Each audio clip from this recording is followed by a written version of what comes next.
Welcome, everybody, to another rendition of Delete Laws. Thanks a lot for coming. I really appreciate it. How's everybody doing out there in America?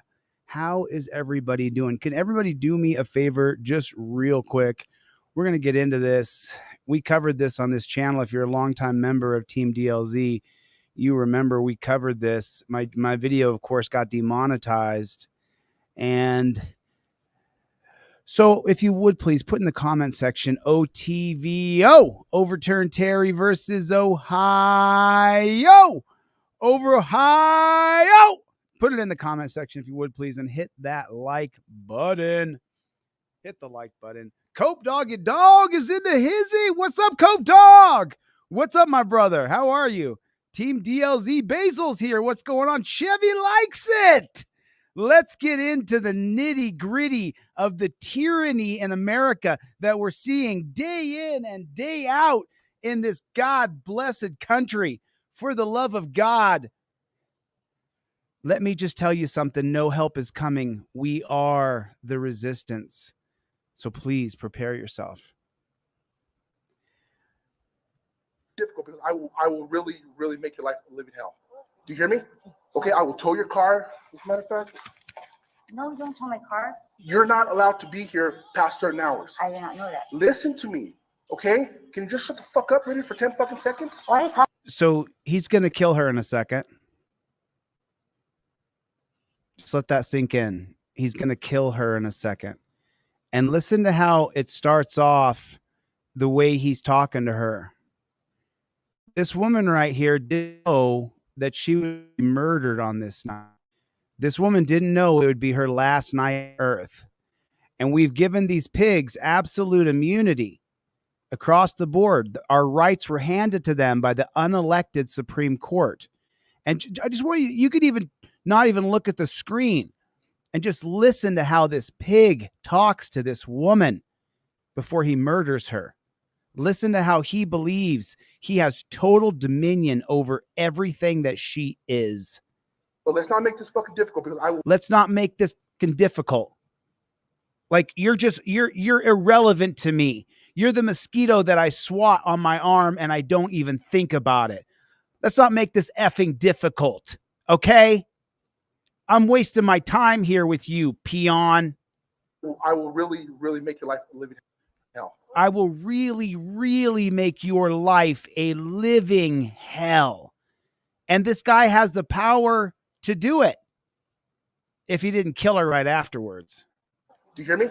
Okay, I will tow your car, as a matter of fact. I will tow your car. As a matter of fact, then he goes into the action of towing her car, which does what to her? Elevates her emotional palate. She begins to, don't tow my car. We all know that's $400. No, don't tow my car. You're not allowed to be here past certain hours. I did not know that. Listen to me, okay? Can you just shut the fuck up, really, for 10 fucking... Wow, the way he speaks to her. Like she is just the trash that he's dealing with. seconds? Why are you talking to me? Because you don't listen. You don't listen. You're just like Jesus Garcia. No, you want to I'm not. argue all the time.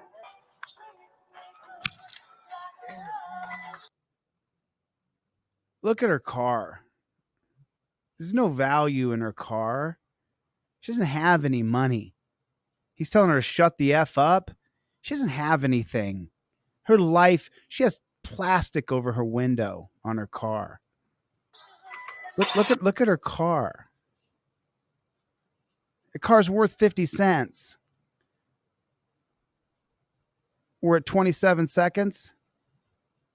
Take a look at her. Fuck up. She doesn't look like for 10 fucking seconds. She doesn't look like she's lived a privileged life at all. Looks like she's had a hard life, to be honest. Because you don't listen. You don't listen. You're just like Jesus Garcia. You want to argue all the time.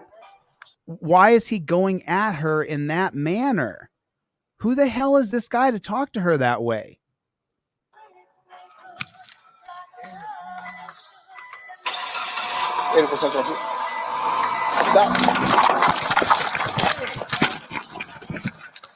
Stop! 80%. Shots fired. Shots fired.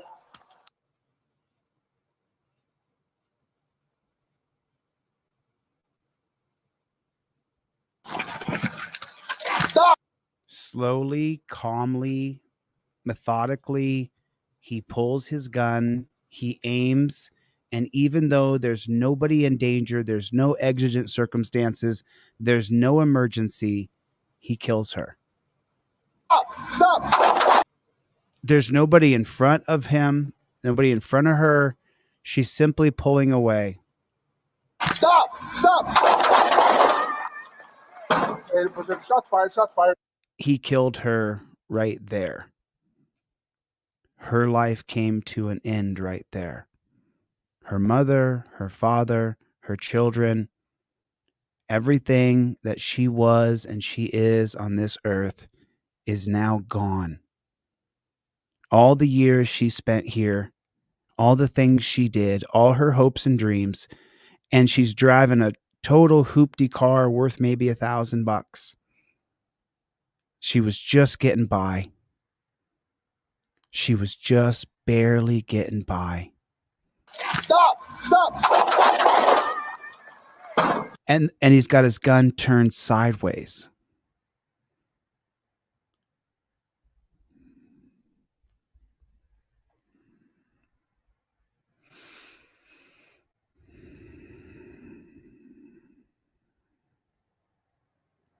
I don't know about y'all, but I look at that and I just want to puke. He so casually took her life. He so cavalierly just shot her 3 times less than 10 feet away with a Glock 9. Shot her 3 times at close range. Why did he have to shoot her?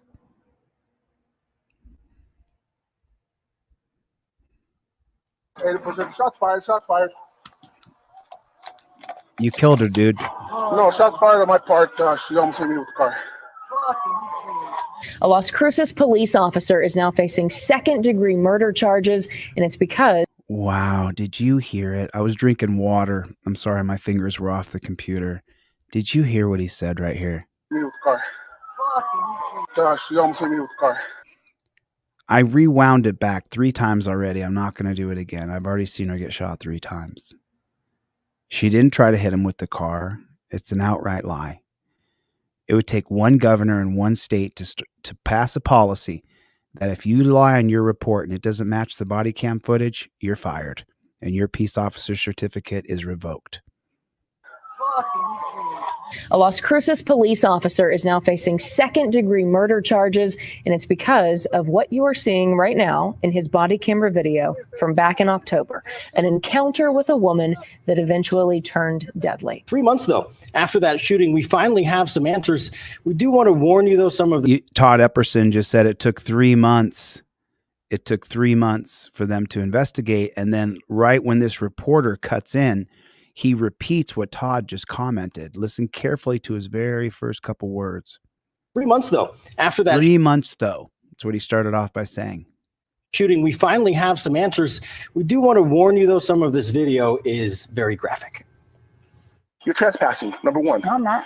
Yes, you are. It began in Las Cruces about 4 a.m. October 3rd of last year. Las Cruces police officer Felipe Hernandez approaches Teresa Gomez and says she is trespassing outside a housing complex. The interaction quickly escalates. When I ask you to do something, you got to step out. Body cam video obtained by KTSM in El Paso shows about 8 minutes of interaction. Gomez eventually decides to drive away. Then the officer shoots, ultimately killing Gomez. Stop! 3 months later, the Doña County DA announced second-degree murder charges against Hernandez after reviewing a report from a task force investigating that shooting. Hernandez turned himself in the same day. His ability to manage protocol was non-existent. His interactions with her, just on a human level, was exceptionally subpar. The DA says Officer Hernandez was not in danger when Gomez drove away. Felipe Hernandez was not met with deadly force, and Ms. Teresa Gomez was not a fleeing felon because she did not present a danger to Officer Hernandez or anyone else. There was no necessity for him to use deadly force against Ms. Gomez. Oh, no, but don't you remember? He said that she tried to run him over. That's what she said. She said she tried to run him over, the old lady. We looked at self-defense. There was no self-defense. You sure about that? Are you sure? She was threatening him, saying she was going to beat him up. Then she ran her car backwards and tried to run him right over. Kevin's and Karen's on the jury would believe it. It was just last month when KOB4 spoke to the attorney for Gomez's family before any charges were filed. Take a look. These people loved her. To us, she's just an old lady in a hoopty, just another person. But to this woman right here, that old lady was mom. She was a person. She had a life. Maybe we didn't know her. She knew she had a life. Then she expressed concerns about a slow review process in Las Cruces. And the fact that the city is so institutionally paralyzed and not reactive or responsive to these wrongful deaths is also an issue that needs to be exposed. Well, this might be the lawyer trying to get the money. She was a daughter of the city. Look, those are her kids right there, grandkids right there. Those are the people that she left behind, that the cop took away from these people. It sure is nice when grandma holds the baby. You know that? Grew up in the city. She knew everyone in the city. She was helping people in public housing who had disabilities. That morning, the morning she was killed by Officer Hernandez. So we heard from the family's attorney there about why Gomez was at that housing complex that morning. She says that Gomez was there to help people. It was 4 a.m, so there were some questions about what was really happening there. Yeah, the timing is interesting. So in the body cam video, she clearly tells Officer Hernandez she was visiting a friend. Now, the officer said visitors aren't allowed at that particular complex at that hour. He also then recognizes the passenger in the vehicle is a man named Jesus Garcia. He tells Garcia that he knows for a fact Garcia is not supposed to be at that particular complex based on a judge's order. The DA's conclusion, though, was basically regardless of why they were there at the complex in the first place, they were not presenting any sort of clear and present danger to the public and especially not to the officers. Yeah, people can see it for themselves in that video. video. Yeah, but didn't Natalie tell us yesterday? Didn't that reporter Natalie say to us, hey, she called the copper on the phone and say, what would you say to people to think about before they believe what they see? What, Natalie? What'd you say? And now these reporters are actually saying, oh, yeah. Okay. Can you just shut the fuck up, really, for 10 fucking seconds? Why? Why? Because you don't listen. But you don't get to talk to people that way. You're the servant. We're the people you're serving. This pig, listen to how he talks to her. Why are you talking to me? Because you don't listen. You don't listen. You're just like Jesus Garcia. You want to argue. You're just like Jesus Garcia. Well, who is Jesus Garcia? And why are you saying Jesus Garcia to this woman? Time. Jesus Garcia, be aware, I'm going to put a warrant out for your arrest. You're back on the property when you're told not to be. Is he going to get arrested now? Listen to me. Listen to me. Okay. Oh, that's Jesus Garcia right there. Oh my God. Are you just understanding what he did? Holy shit. He shot into the driver with Jesus Garcia on the other side of her. Oh my God. What was that pig that killed Breonna? Hank, who murdered Breonna? He was charged with wanton because of the bullets that flew through Breonna and past her that could have killed other people in the complex. Hank was charged with wanton. So why can't this pig be charged with wanton as well? I didn't know there was someone sitting on the other side of the woman as he shot his gun from 10 feet away.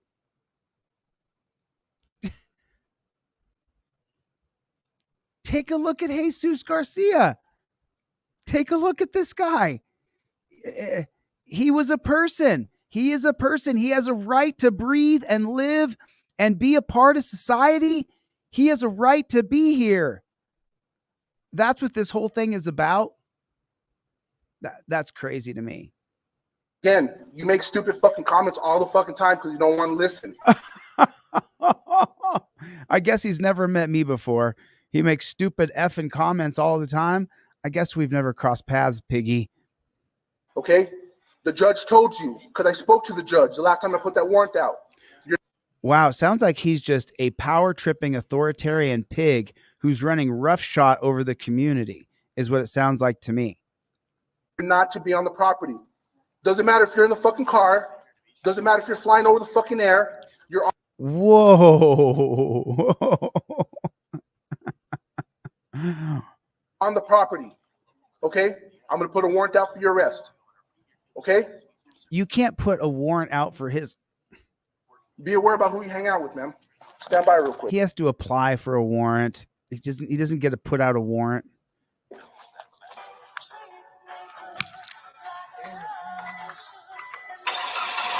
What's the damage though? Do you see Jesus in the car there? Do you see him in the car? I don't see Jesus in the car. So maybe he didn't shoot when Jesus was there. No, but Jesus wouldn't have been able to get out at the property. At the property they're at, Jesus isn't supposed to be there. So he wouldn't have been able to get out. So he must be sitting right there. He has to be. I'm just looking to see if I can see Jesus. Stop.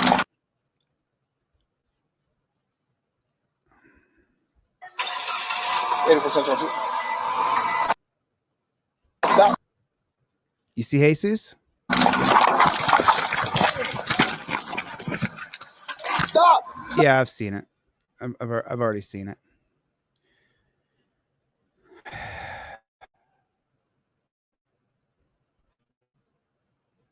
Just can't get over it. Like, how do you kill somebody like that?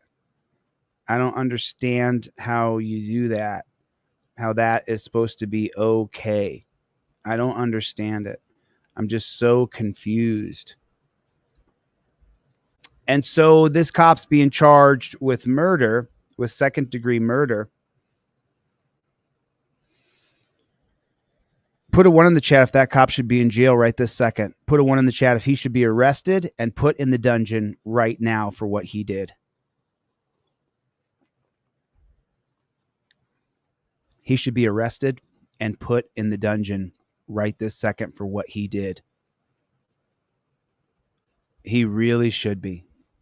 So he shoots her right here. Stand by real quick.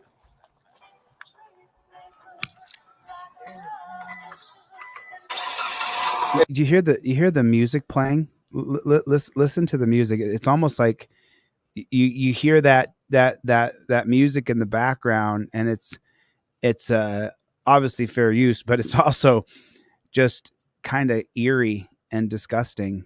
Listen, it's a beautiful love song.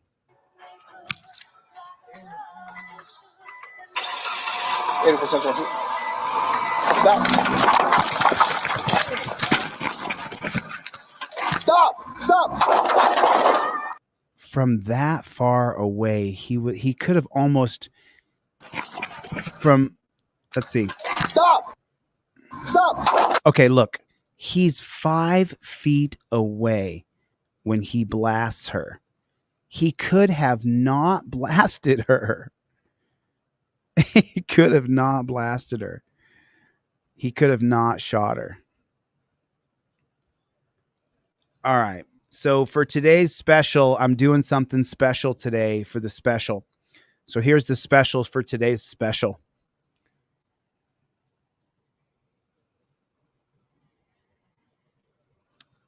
He murdered her from 5 feet away. He could have reached over and grabbed her and jerked her ass right out of the car. She looked at him kind of like, I'm leaving. So here's today's special. Buy one, get one free. If you get a trifold where you invoke your Fifth Amendment right that goes on your visor, you can either have another trifold for free or you can have a Fifth Amendment cop card for free. If you get a Fifth Amendment cop card, you'll get another one for free. So if you get a trifold, though, you get a choice. Do you want another trifold or do you want a Fifth Amendment cop card? You got to put it in the notes with your purchase. So if you want a trifold where you invoke your Fifth Amendment right, pull it down from your visor. If you want 2 trifolds, you got to put that in notes of your order. Little thing that says notes. You got Chille, I want an extra trifold. Or you have to say, Chille, I want that pair of cop cards. I want the driver, non-driver cop cards. That's what I want. If you want the non-driver cop cards, you got to put that in the notes section. So I know to put that in. Right? So there it is. Now on today's special, starting at 12:55 p.m. today, if you get a trifold, you can get a second trifold for free. You got to put it in the notes, or you can get a set of these cop cards for free. Whichever one you want, just put it in the notes. Whatever one you want. You recommend a hoodie? Oh, you got the hoodie on? Right on. Send in a picture of your hoodie. The hoodies are in. I got XL, double XL, and triple XL hoodies are in. I got 2 pair of glasses, one on my neck. All right. So now let me show you some PsyOps. If you're in the room, let me read some names here real quick. Put a 1 in the chat just real fast. Let me holler off some names real quick, and then I'm going to show you the police PsyOpseration. PsyOpseration. I'm going to show you the police PsyOpseration that they're doing right now. April is here. Justin is here. Jeff is here. Derek is here. Matt is here. Justin is here. Chevy, what's up, Playboy? What is going on? Matt Dixon. Go to the website, Matt Dixon. The hoodies are dope. They are dope. They are warm. They are thick. I've washed this one now 3 or 4 times. I've washed this one right here. I think yesterday was the 4th wash. It's just awesome. The hoodies are warm. We don't stop. They're just awesome. We don't stop. Right across the front on the back, it says Team DLZ. They are badass. I'm telling you, I am stoked. I did good. John, the Panther Network. What is going on? How are you? Good to see you. Good to see everybody. Nice to see Sam. Thank you for coming. Basil, always good to see you. Is it Basil or Basil? Which one do you prefer, my friend? All right. So let me show you a PSY operation that the police are doing. This is, remember how we got here. We got here. How did we get here? Through programming. We got here to this bullshit police state, prison state, death state, where I got to teach you guys to use the trifold, go to a touchdown position, make sure that you're filming with your phone, follow these exact protocols, invoke your Fifth Amendment, invoke your First Amendment. We have to do all these protocols, policies, and procedures. And why do we have to do this? Because of television programming. They programmed us through the 60s, 70s, 80s, and 90s that cops were these good people that were there to help you. How if you go to jail, Annie M is going to bring in her peach cobbler. Oh, don't worry about Tom. He's sleeping on a mattress with a pillow. As Annie M brings in her peach cobbler, and then the sheriff shares some with the inmate, and everybody's happy. And then Chips, and then Law and Order, chung chung. And so now what are they doing for programming that you need to look out for? What kind of programming are they doing to you right now? Well, I'll show you what it is. It's plain as day. This right here is pure, outright programming bullshit propaganda. Not only is this propaganda programming, this is social engineering programming. Remember what I always say. I have no problem working for a woman. I have no problem a woman being the boss of me. I've worked for plenty of women in my life. I respect women's ability to run a company better than I can. I'm sure that a woman could do the shipping on the trifolds better than I could do. I'm sure of it. I have no beef with my counter gender. I love women. So I would love a good woman to come in and take over the shipping. Take over all the shipping, babe. Love you. You do it. You're probably better at it than I am. Okay. Adeline Gray in wrestling could just destroy me. She could kill me. She would turn me over and over and over, hold me down and not let me up. That's Adeline Gray could destroy me. Okay. I'm just saying, I have all the respect for women in the world. However, women cannot be in charge of men in a physical situation. It's nothing personal. It's not bigotry. It's not misogyny. It's women are not as strong as men most of the time. Most of the time. 90%. I mean, you get Adeline Gray on your back, you're done, dude. She'll kick the hell out of you. She's a 6-time world champion. That's all. She'll beat you.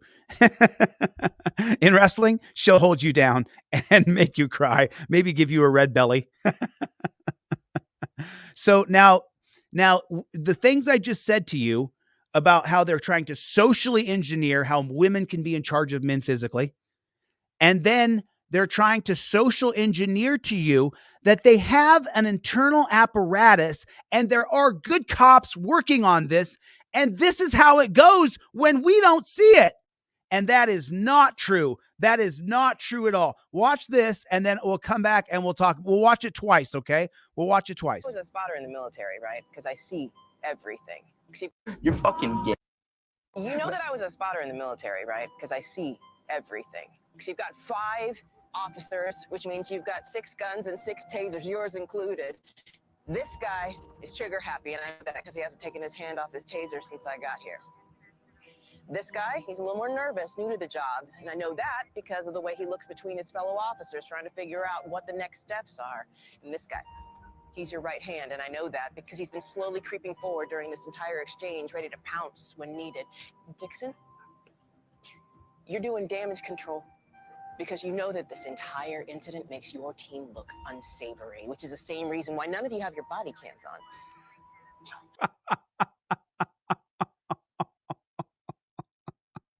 Let me tell you the reality of what would happen if she did this. I'll give you the reality of it. So this guy's supposed to be in charge. This is Dixon, apparently. And okay, I'll let it finish, and then we're gonna watch it one more time. I'll stop it and we'll watch it. But just What makes you think that? Ask him. none of them have on their body cam, and she's a psychic. She knows that none of them have their body cam on. She is woman. She is in charge of these men. Like I said, I know how this works, so if you want to play this the hard way, yeah, we can play it the hard way. Oh, we can play it the hard way. Let's talk about that in a second. That's your call. Okay. Let's play. You know that I was a spotter in the military, right? Because I see everything. Because you've got 5 officers, which means you've got 6 guns and 6 tasers, yours included. This guy is trigger happy, and I know that because he hasn't taken his hand off his taser since. Okay. What a load of shit. This is programming. This is the internal Operation Mockingbird working now against your good senses.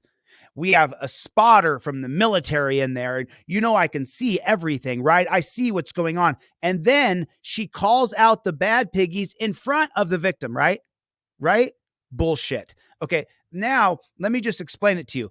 If she did what she just did right there, right? If she did that, what would happen is when she walked outside of her house, her apartment, her condo, wherever she lived, she would see a black and white, a uniformed cop car pull right by her house. She could even see the numbers on the side of it. She could even run it down and say, what were you doing there? The fraternal order of police will not allow that kind of behavior within the ranks, especially in front of somebody who's a victim that the firefighters down there coddling them. Like, this system takes care of people. They got a blanket on the victim. Did you see the victim of the police brutality? Did you see the blanket? I got here. This guy, he's a little new to the job. He's a little new to the job. It would be that guy or one of his buddies that made sure that she knew she was being followed. It would be that guy or one of his buddies that made sure that when she walked out of her house, when she walked out of the meeting at, let's say it's a cocktail meeting at midnight and she's driving home, it'll be one of his buddies who pulls up next to her and rolls down the window and says, drinking tonight, Lieutenant? You don't understand. Even the ants, even the lowly police officer who's not a sergeant, not a lieutenant, not a captain, a corporal, all that, they're all in a big gang. And if that woman talked like that to those men in front of a civilian, in front of a firefighter, they would ruin her. It's written in the Mullen Commission. They would ruin her. They would paranoid her to the end. She would come out of her house. There would be a dead rat on the hood of her car. Put a 1 in the chat if you know what I'm talking about. If you've read the Mullen Commission, the Wickersham Commission, the Knapp Commission, the Seabury Commission. We know how cops respond to cops who try to be a hero to the victims on the scene. It's just such a joke. We know the internal workings from 4 commissions that have shown us that there is a blue wall of silence, and that if you violate that blue wall of silence, your career, your life, your peace of mind will be ended. It's a fact. If you choose to accept the abuse and try to continue to have your career, when you go from station to station, from Delaware to New York to Florida, your reputation precedes you. And when you arrive in Florida, when you move from New York as a copper, when you get there, because you get reciprocity, so your peace officer certificate's now valid in Florida. When you get there, there will be a note on your car. We know who you are. You try that shit here, you might end up in a shallow grave. That's how the cops work. This is just pure outright propaganda saying, oh, look, we have an internal workings. We have a military spotter in there, and she's a woman. A little more nervous, new to the job, and I know that. So she's going to embarrass him in front of everybody, and he's got a whole gang of people that's not going to respond? Because of the way he looks between his fellow officers. Oh, so she's calling him insecure? Maybe now he decides with the group, with the gang, to make her insecure. Every time she comes out of, wherever she comes out of, there's a black and white watching her. Trying to figure out what the next steps are. And this guy, he's your right hand, and I know that because he's been slowly creeping forward during. Oh, so that right-hand man right there, you don't think that guy right there will plan her demise? That right-hand man right there? That guy who's looking at her like that? Why do you think this is completely a psyops? Why do you think this clip is total and complete bullshit? Because if it was true, that guy looking at her that way, like, what are you doing talking to my gang leader that way? He would set her ass up. They would plot and plan against her and follow her and make sure if she ever went out to have a drink anywhere, ever, she'd get a DUI. That's how they work. Why do you think I don't do anything? I don't go to any bars. I don't go to any clubs. I don't go to any restaurants. I don't go on dates. I don't do anything. I work out. I work out. That's all I do. Why? I'm a target for these pigs. There's no end to what they'll do. They can do it. I got cameras everywhere. I got listening devices everywhere. Of course I do. Of course I do. Why would I not? I know I'm a target. This pig tried this with these pigs. She would be ruined. I'm telling you, ruined. Oh, you got the hoodie right on. Put a 1 in the chat if you agree with me, if you know exactly what I'm talking about. She would be ruined, absolutely ruined. Right on, Hamish. Thank you for joining. I appreciate it. Got hoodie with goodies in the pocket. Yeah, there's not a lot of hoodies. I only did 100 hoodies. So if you order a hoodie, I throw in as much as I can. I throw in a couple cop cards. I'll throw in a trifold if I can on some hoodies. Some of you guys got free trifolds with your hoodies. Today's special is if you get a trifold, you can put in the notes, either you want a second one for free from deletelaws.com, or you can say you want the cop cards for free that are on like a credit card. These are on like a credit card. Right there, 1 through 6. This is how you deal with a pig if you get pulled over. You only pull out the yellow and black cards out of your wallet when the pig is in front of you. And then you follow the step-by-step tutorial that I've taught on so many videos. I don't want to bore everybody here with another tutorial. I saw this and I absolutely loved it, and I wanted to share it with you. Talk about standing up for your rights. Talk about like really standing up for your rights. Look at the dichotomy here. I'm so glad, Stomper, you got your hoodie with your goodies in it. Let me know if you guys got your trifold, your cop cards. So there was a lady I was corresponding with on text message and email.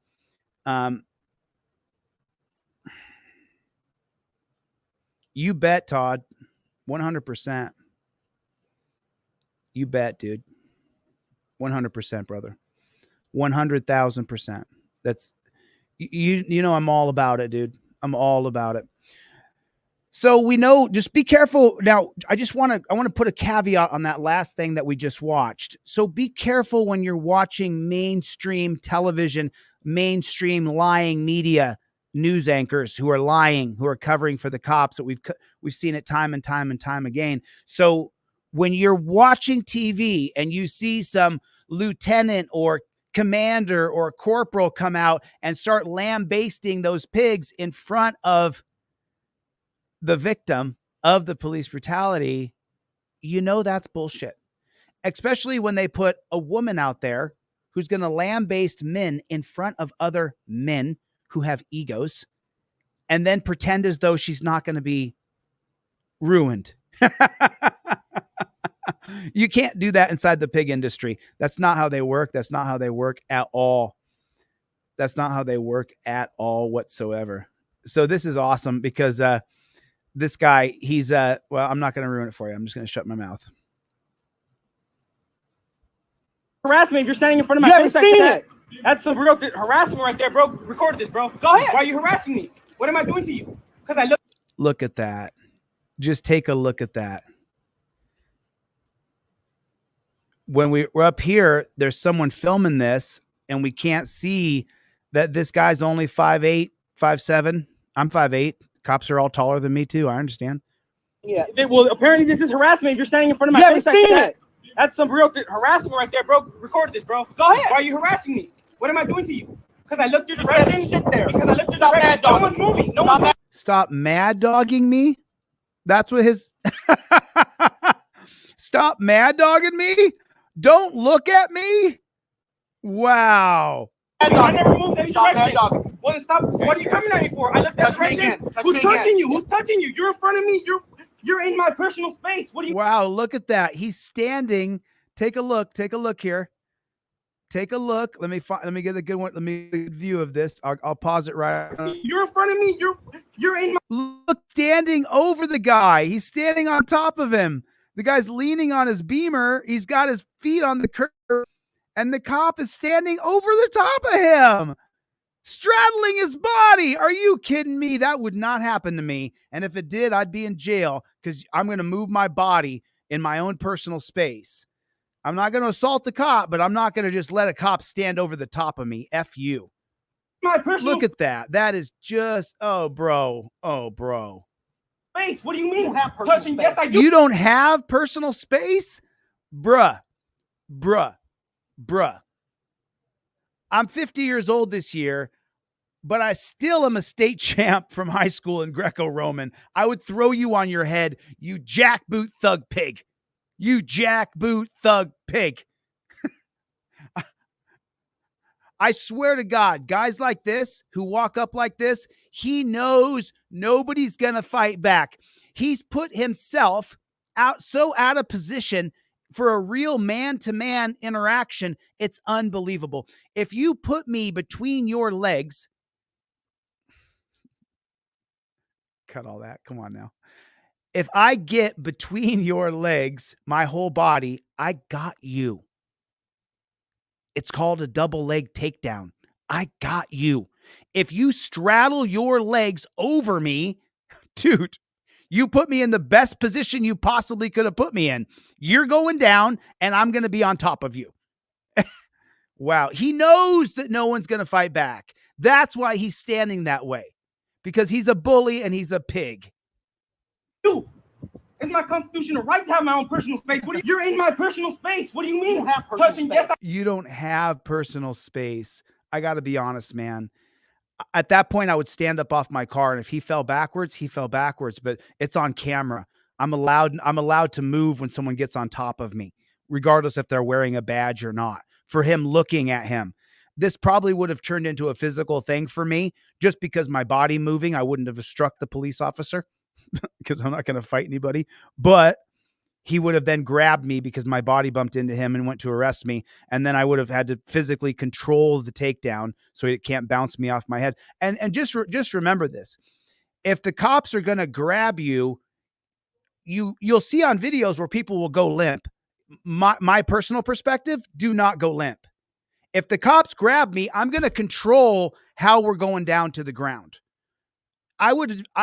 For me, if I were you, I'm not just going to let okay, here you go. And then just trust he's not going to foot sweep me and knock my head on the side of the ground. Just let him do whatever he's going to do. When I've been arrested dozens of times, that's the reason I'm the way I am. And I have no legitimate criminal record at all whatsoever. I never should have been arrested, not once ever in my entire life. If the cops are going to arrest you, you don't just trust that they're not going to trip you and bash your head into the ground. You don't just trust that if they get their arm under yours, that they're not going to flip you and put your head straight first in the ground. You have to still maintain bodily position the best you possibly can. Don't allow them to just slam your head into the ground because you're just letting the cop do what he wants. No, you still maintain body integrity. Whether this pig's trying to take dominion over you or not, and you narrate, hey, don't trip me. Hey, don't trip me. Why are you trying to trip me? You narrate it. Why are you trying to trip me? I'm not resisting. You narrate it. You say it out loud. If that cop's trying to trip you, you say, don't trip me, man. I'm walking. Don't trip me. Why do you think they say stop resisting, so that the record shows that you were resisting? You have to narrate.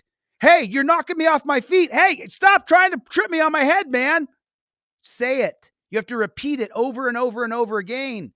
And again and again and again. Like you were King Arthur III. I do. It's my constitutional right to have my own personal space. What do you mean I have no personal space? Keep mad dogging me. No one's mad dogging me. He put his heels. You. They're looking in your direction. Oh, he put his heels. I'm so sorry. So his heels, the cop's heels, he came between the curb and the BMW to straddle this man. That's how we know for a fact that this pig knew that this guy wasn't going to do anything back to him. If you put your heels on the back of a curb and then stand in front of me and spread your legs over my hips, when you wrestle, all you do is hip in. So like the guy, he could have got the back of his head smashed wide open. And he would, just so you know, in that poor position where he puts his heels on the back of a curb and then puts his hips on top of my hips, and my hips are lower than his hips, if I were to put my hips in, he could smack the back of his head on the concrete that quick. It's called an inside when a moron is standing with his feet on a curb that way. Wow, what a bully. And they got the murder gloves on in the background. See, he's already got the murder gloves on back there. I have no personal space. Keep mad dogging me. No one's mad dogging me. See, they got the murder gloves already on. They're ready to murder him. You're looking in your direction. You got the murder gloves on right here too. Keep mad dogging. See, look, they're ready to go with their murder gloves already attached. Ready to kill. What that is, then you need to fucking go back to classes, retard. Agreed, retard. Excuse me? You heard me. Turn around. For what? Turn around. What's he getting arrested for? Turn around. What am I getting arrested for? Turn around. What am I getting arrested for? I'm asking you. Let him know. What am I getting arrested for? Turn around. What am I getting? No, see, boom, right here. This is the whole reason that you have the Fifth Amendment cop card, non-driver. You pull it out right here and you say, number 5, you tell the cop off, vulgar language. Cop said he's going to charge you with this or that, or he says, turn around. You simply show him the card and you say, filming, state, my right to free speech is protected by the First Amendment. First Amendment's upheld in the 1971 case of Cohen versus California. Cop loses qualified immunity for arresting you. This might make that cop think twice about violating your rights and dragging you off to the dungeon. The whole reason you have the yellow and black card in your wallet is for this moment that you have a couple times a year where you're forced to interact with the pigs. Remember, this guy was only looking at them. He's in his face. He said that he was mad dogging him.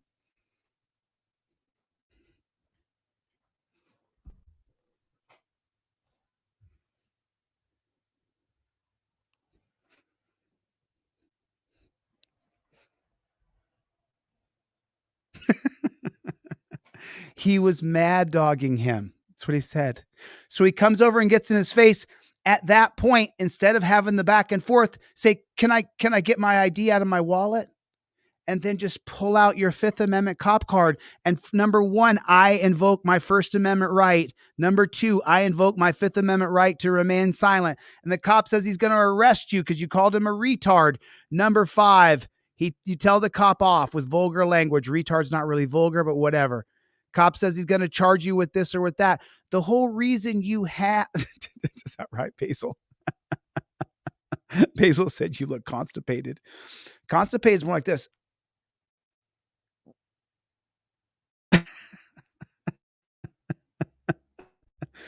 This moment right here you just saw is the reason you have the cop card in your wallet. This is the reason you got it in your wallet. It's the reason you gave it to your best friend, your cousin, your sister, your lover. This is the reason why you got it. It's the reason why I made it like a credit card. So it goes in your wallet and it won't melt. It's not a business card. It's like a credit card. This pig is such a pig. I'll try not to look like I'm constipated. Turn around. What am I getting arrested for? Don't look. Hey, what am I doing? Now look, there goes the abuse. You see him twisting his wrist? Do you see it? Don't gloss over anything. Just think about this. If a man did this to me on the street and didn't have a badge on, I would take his candy ass on the ground in 2 seconds flat. Watch. Look what he's doing to his wrist, bending his wrist into his forearm, which hurts incredibly. Now he's going to chicken wing his arm. Hey, Why is his arm up into the middle of his back with his wrist twisted and locked into his two bones? The ulnar and the radius. The wrist is locked. That's a wrist lock that locks the wrist in place so that your two bones have to twist one way and one way only. Why is he doing that to him? He's done nothing. He's hurting him. What am I doing? Now he lifted it higher. No, Why is he doing that? he's being detained, right? What's he being detained for, officer? Remember, this is the magical detainment. Where does detainment come from? Where does the word, when they say this is detainment, what does that come from, anybody? Where does that word come from? How do we have this word called detainment? Where does it come from? What does detainment mean? When did detainment become a part of police policy? When was that? Greg got it right there. Terry versus Ohio. That's how it went. They get to do this to you with no probable cause. And why do they get to do it to you? Because of Terry versus Ohio. Terry versus Ohio is what allows the police to be the police state that we're living in today. It wasn't like this before 1968. They only did this because blacks were freed in 1964. There was no need for officer safety, no need for detainment until blacks were freed in 1964. Fact, Jack. We didn't need to have an officer safety clause policy created by the black robe tyrants until blacks could roam around. That lasted 4 years. And now you can detain blacks. Not you and me, not the white breads, not us. It wasn't for us at all. It was only to detain blacks. Where does detainment come from? Terry versus Ohio. Greg got it. And so what does detainment mean? The cops can do this to you. OTVO, overturn Terry versus Ohio. And why? Detainment means this. This is what detainment looks like. It's torture. They're torturing him. They started by hurting his wrists, twisting his bones up. Now they're going to torture cuff him. That's why Terry versus Ohio has to go. I said he's being held in handcuffs until we figure out what it is. He's being held in handcuffs until we figure this out. What a load of shit on a stick. They're putting him in torture cuffs to torture him. The cop doesn't like how he talked to him, how he looked at him. He said he was mean mugging him. I don't want to give a mean mug because I just look constipated when I give my mean mug. The cop said he was mean mugging him.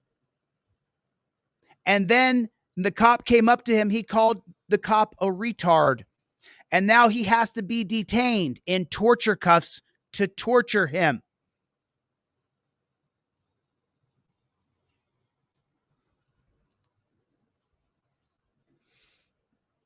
So Chad Tyrone said that Democrats are the party of slavery. Unfortunately, Republicans support the jackboot thug pigs now too.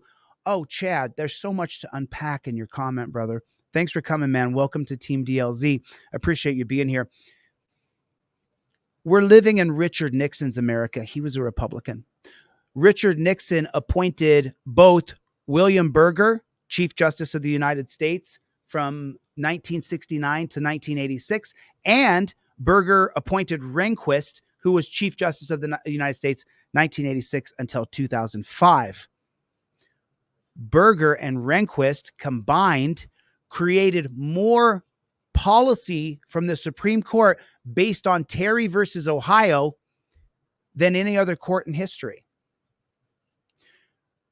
Berger and Rehnquist being Chief Justice of those courts, going all the way back to 1969 until 2005, that 36 years is what created the police state of Terry versus Ohio that we live in today. And Nixon was a Republican, and Berger was a Republican, and Rehnquist was a Republican. Democrats are the party of slavery. Both parties were the party of slavery. Abraham Lincoln tried to make a deal to just send the blacks back to Africa. James Monroe, the 5th president of the United States,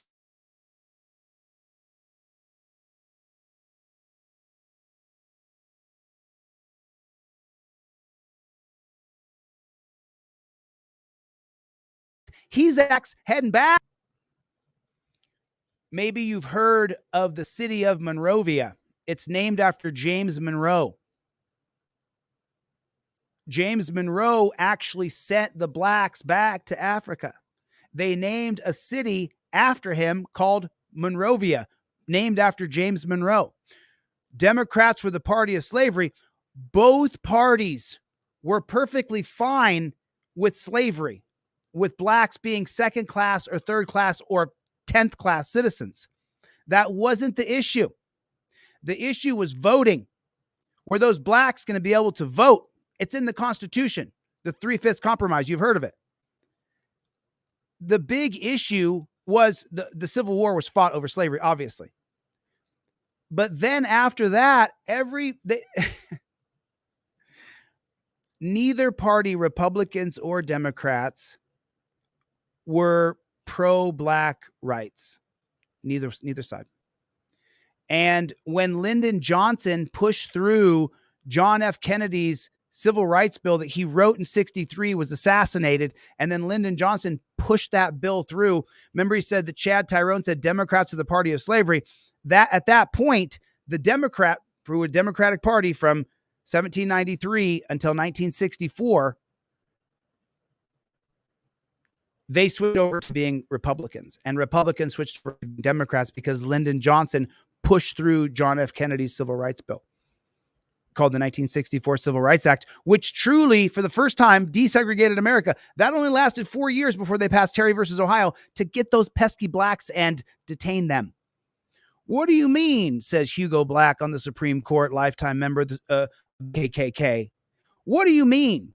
You mean a police officer is going to be able to question a black? If he don't want to answer questions, he can just go on off? That's exactly what I'm saying, Your Honor. Oh, that's what I thought you meant, said Hugo Black. And then they created this magical thing called detainment. It's right there. See it? You see it? It's right there. magical thing called detainment. This is what detainment looks like. That's funny. I'm sorry. All right, yeah. Crime has happened. Okay. You've been detained for a crime. Crime just occurred. Okay. What crime just occurred? He just said he's being detained for a crime. You see it right there? Detained for a crime. Crime just occurred. Okay? A crime just occurred. What crime? Contempt of cop? Is that what the crime was? Contempt of cop. Obviously, some crime against me just occurred. You're being detained right now. Okay. You're being detained right now because I'm conducting an investigation based on reasonable, articulable suspicion. Well, apparently this is harassment. You're standing in front of my face like that. I forgot that yesterday on the 9th of January is National Law Enforcement Appreciation Day. I did not know that. I forgot yesterday. I forgot to celebrate this. Anybody forget to celebrate National Law Appreciation Day? Did anybody forget to celebrate that? I'm just wondering, anybody else? Because I missed it.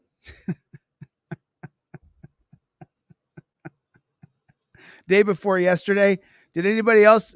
How'd you guys celebrate National Law Enforcement Appreciation Day? How was it celebrated? How'd you guys do it? What'd you do? Did you kick off a party? Did anybody have any cake? Did you have coffee with your favorite pig? How'd you celebrate National Law Enforcement Day? What did you do for your local PD? Did anybody do anything? I'm just wondering. Anybody do anything for local PD? I used blue toilet paper all day long.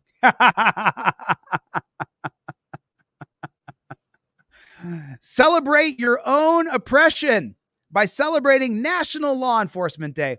Did you know that there's no such thing as law enforcement? How many people here are Team DLZ that have been here with me for months or even years? How many people are, put up one in the chat if you're Team DLZ and you've been with me since maybe even back when I was on TikTok, or you've been here and you are now Team DLZ and you ain't leaving. Put a one in the chat just so I know. And what I wonder, yeah, Chevy's been here since the very beginning. Oh my goodness. Chevy's been here since day one.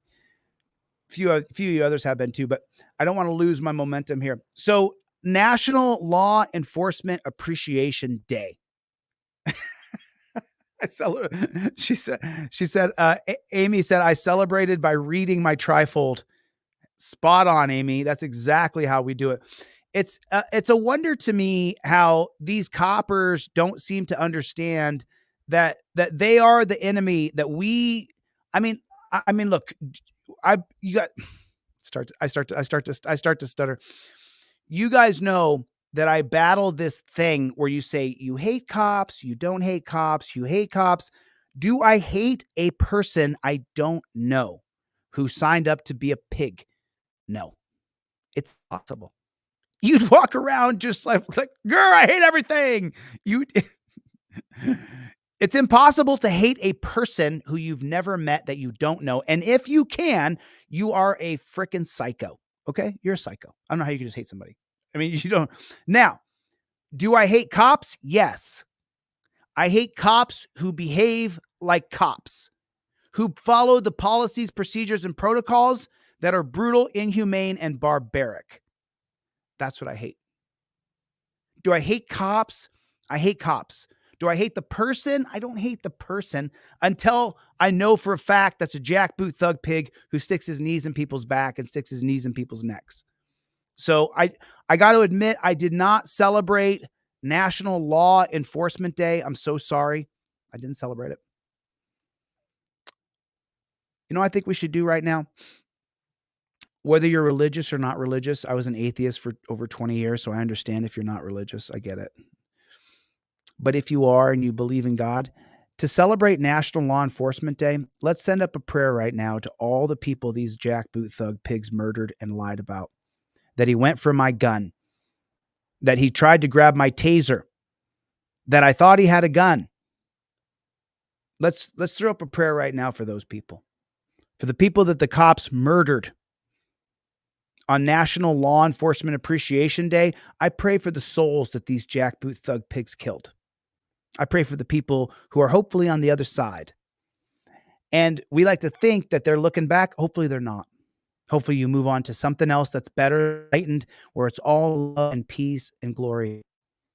But at this moment, I throw up my prayer to God for the people that these cops murdered as they celebrate their occupation.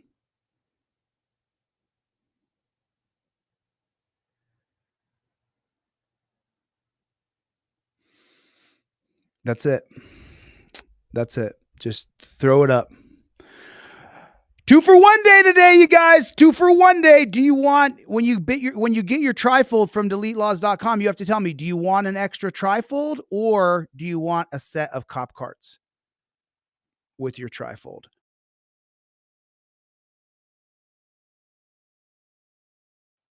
So my internet's popping in and out here. I'm not sure why it is, but Internet Appreciation Day. Internet Appreciation. I saw this video.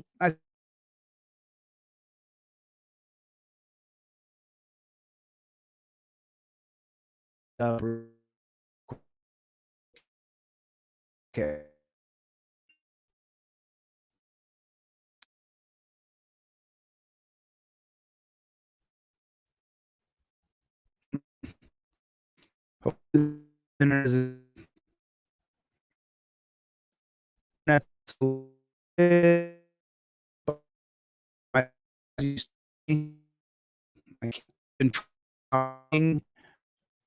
Houston, we have a problem.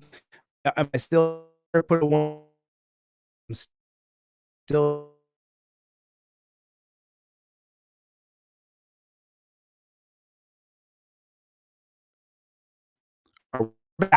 Back. Bear with me. Bear with me. There's a storm outside. Place like this flies under the radar. It's the kind of arrest that can grab the attention of federal investigators. It's the big trial.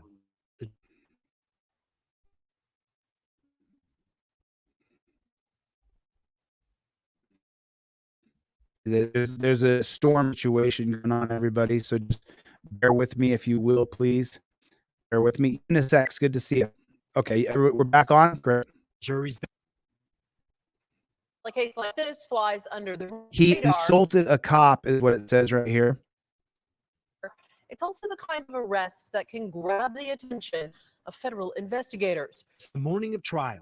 The jury's been picked, but suddenly, Maricopa County prosecutors. Maricopa County is going to be Arizona. Maricopa County, Arizona is the fastest growing county in the United States of America. On a case they've pushed for 10 months. So what changed? Well, it's kind of complicated. So let's go back to August 2nd. Look how this pig. I'm just sorry. It's. So what changed? So okay. So look how this dumb pig grabs this guy. These guys just walk around realizing that we're not going to get back, because if you've ever trained any kind of fighting, and I've trained for 30 years, okay, you don't grab somebody like this. Or if I wanted to fight back, I would kill you, dude. I could literally just bounce your head off the concrete with the stupid maneuvers that you're doing. Okay, so if you grab a guy's wrist right there, you want to get under his armpit as quickly as you possibly can. If you're transferring that hand to hand, you don't want to do it. You want to pull his arm across your body and put his tricep in your chest so that you can control the shoulder or the lever. Let's go back. He grabbed him like that. So with that, you take your left leg and you step behind his right leg and you trip him as your arm goes across his chest to smack the back of his head into the concrete. He's taken away his boost by holding on to your left arm with his right arm. He already took away his post. All I need to do is step with my left leg behind his right leg, take my right arm and lock his right arm to my left arm by putting my hand over the back of his hand and locking it to my elbow. And then when I sit across and step behind him, the back of his head will hit the concrete. It's basic fighting stuff, basic grappling stuff I've done my whole life. August 2nd. Right there. See that? If this man takes his left leg and steps behind his right leg and then locks that arm that he would use to post to protect the back of his head to his arm with his other arm, it's over. 2022, when Kenny Ronald McDonald was arrested. First was Officer Brian Alvarado. Now remember that name. Officer Christopher Turiano. Now remember that name too. He's the cop who shot a protester in the groin with a gas rod. We exposed officers celebrated the shot with a special challenge coin. They celebrate shooting us with coins. Wow, look at the coin. Good night, left side. And there's a star where the guy got shot, and there's a jackboot thug pig stomping someone on the ground. Wow, that's disgusting. And that coin had language tied to hate speech. We also discovered Turiano was on the Brady list because of excessive force. In 2003, while assisting in a traffic stop, Officer Christopher Turiano forcibly removed a ring from a suspect, attempted to force his upper body onto the trunk of a patrol car, and then choked him, all while he was handcuffed. Hasn't been noticed. And in Kenny's case, prosecutors wanted to keep that history secret from the jury.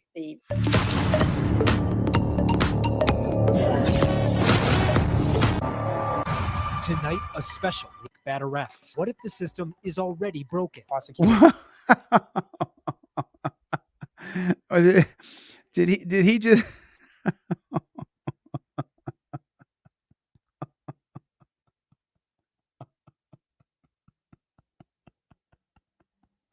I'm sorry. Sometimes things struck me as funny.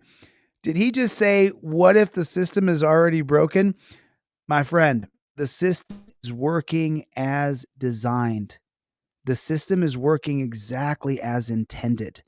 That's what you're seeing. It's for you and I, we look at the words of the Constitution, the words of the Bill of Rights. There was no detainment in the Fourth Amendment. It didn't exist.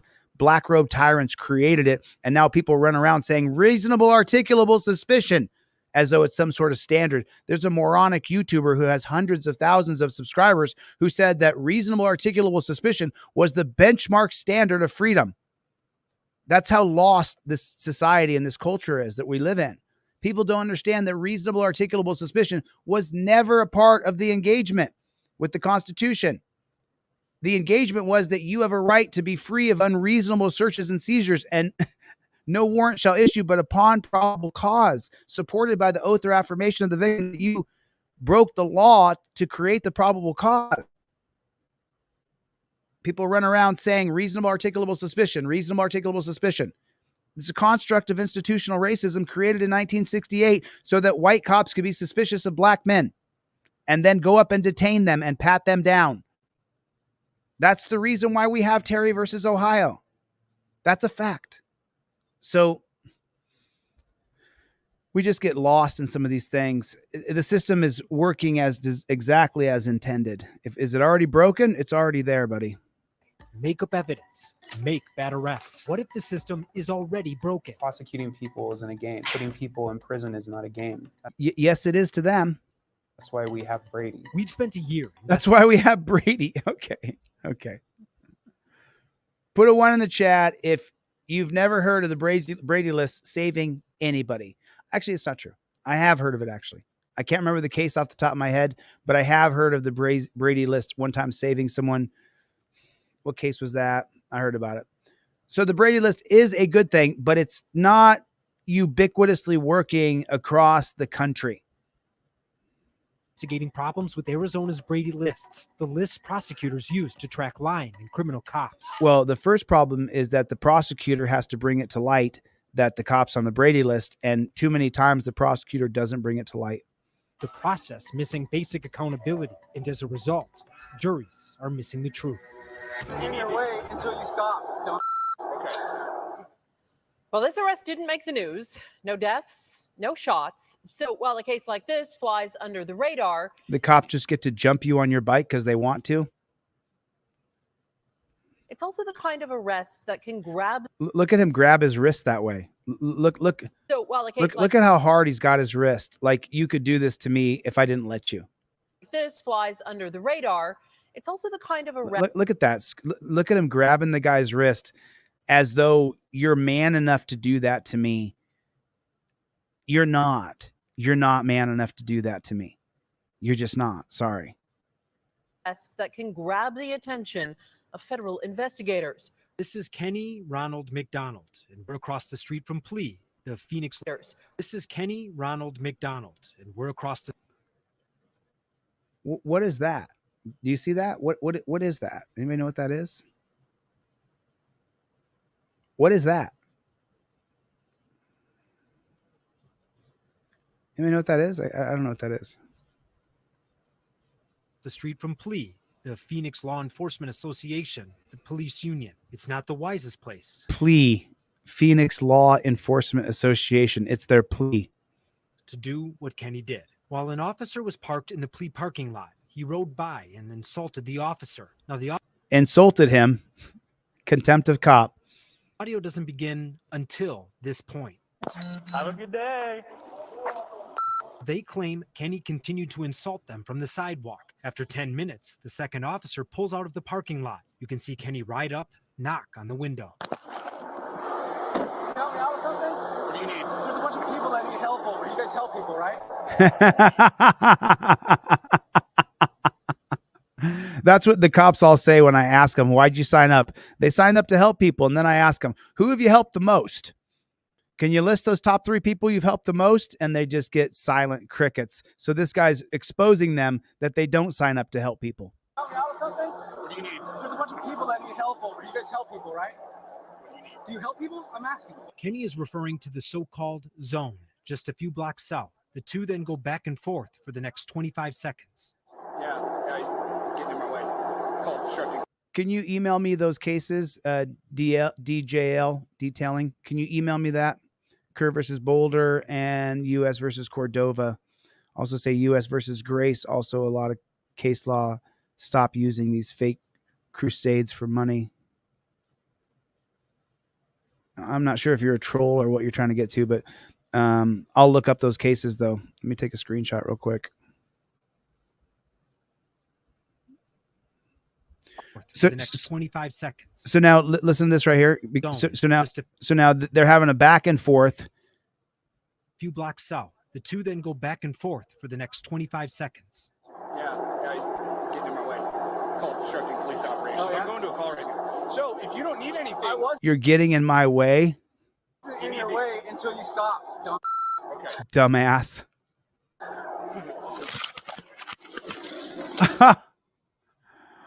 Wow. That's how this whole thing went down. He just was calling them names from the sidewalk and they got insulted. Now that's why they're grabbing his wrist so hard. They're trying to hurt him.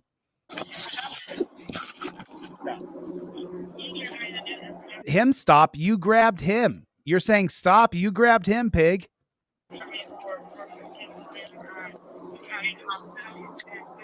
The officers finished cuffing Kenny and put him into the patrol car. I called him a dumb, and it's very clear that sent him over the edge. Yep, it sure did, Kenny. Yeah, he arrested me. Kenny was initially booked on charges of obstructing government operations, criminal trespass, and aggravated assault. What you guys do? That's what you guys do. Are you a new one? What? I'm brand new. He's brand new. He's like a week on. Oh my God. You're just such a dumb pig. You signed up to a Death Star, pig. I'm trying to straighten him out, though. Right, then this is CR 2023-006828. It's the morning of trial. The jury's been picked. But suddenly, Maricopa County prosecutors are giving up on a case they've pushed for 10 months. The state no longer believes we have a reasonable likelihood of convictions. So it's in the interest of justice. So it's in the interest of justice to dismiss it? I hope Kenny filed a lawsuit. Dismiss it. So what changed? Well, it's kind of complicated. So let's go back to August 2nd, 2022, when Kenny Ronald McDonald was arrested. Kenny Ronald McDonald. That's great. Kenny was insulting on-duty Phoenix officers in the parking lot of the police union. Oh, insulting? You mean calling them names?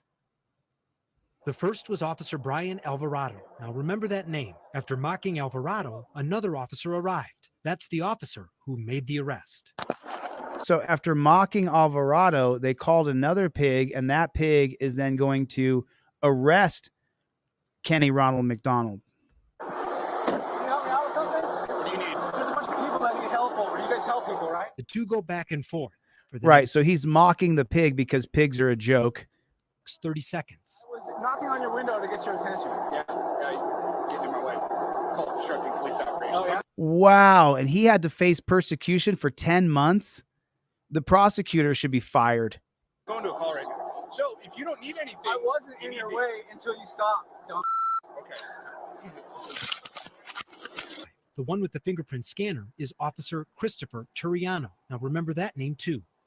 Turn away from me. Turn away from me. Eat my shorts, pig. What? Turn away from me. Why? I'm going to take your fingerprint. So I don't need to turn away from you. You don't have dominion over my neck. Eat my shorts, you pig. I'm not going to give you my fingerprints, man. It's not up to you. I know, but I'm just not going to. Well, it's not up to you. Don't agree to any of that until they take you down to the dungeon. Don't give them your ID. Don't give them your fingerprints. Give them nothing until they take you to the dungeon, which effectuates the arrest. You're not even arrested. I want everybody to understand something right here. Kenny Ronald McDonald is not arrested. The cops can tell him they're arresting him. The cops can put him in their torture mobile. The cops can put him in torture cuffs. The cops can come to the car and tell him, you're going to jail. He's still not arrested yet. He's only detained. That's Terry for you. So he's only detained. You don't give fingerprints. You don't give ID till you're at the jail. If they take it off of you, they take it off of you. But you don't have to give them, you don't have to willingly, when you're only detained, you don't have to give them your fingerprints. Where's that in the Terry policies? It's not. You don't have to give them your fingerprints when you're only detained. If you arrest me and take me to jail for booking, then you get my fingerprints. But not in this situation, you don't. Okay, hang on. All right, we'll pull you out and we'll force you then. I mean, I'll get out. Okay, we're going to force you. I mean, force me all you want. I was trying to be nice. You were trying to be nice? Did that pig just say he was trying to be nice? Out. Okay, we're going to force you. I mean, force me all you want. I was trying to be nice. He was trying to be nice? Put a 1 in the chat if that's a jackboot thug pig. That's the definition of a jackboot thug pig.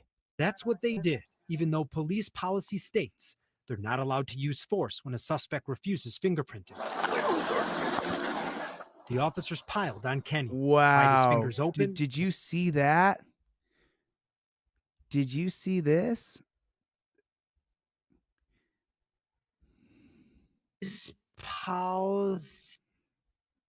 Let's watch the ripping and the tearing and the pulling that they did on Kenny's shoulders and wrists so that they could force him to his fingers to be fingerprinted.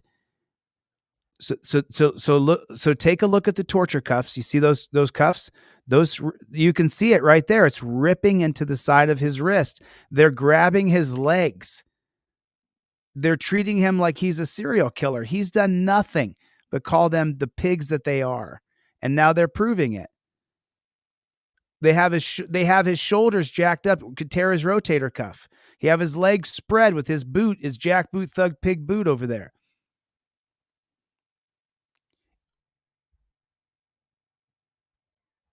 What the hell? They're trying to force to get his fingerprints. Look at his wrist. You can see there's one ring right there. You can see it. Look at the one ring that on his wrist that's already created. Okay.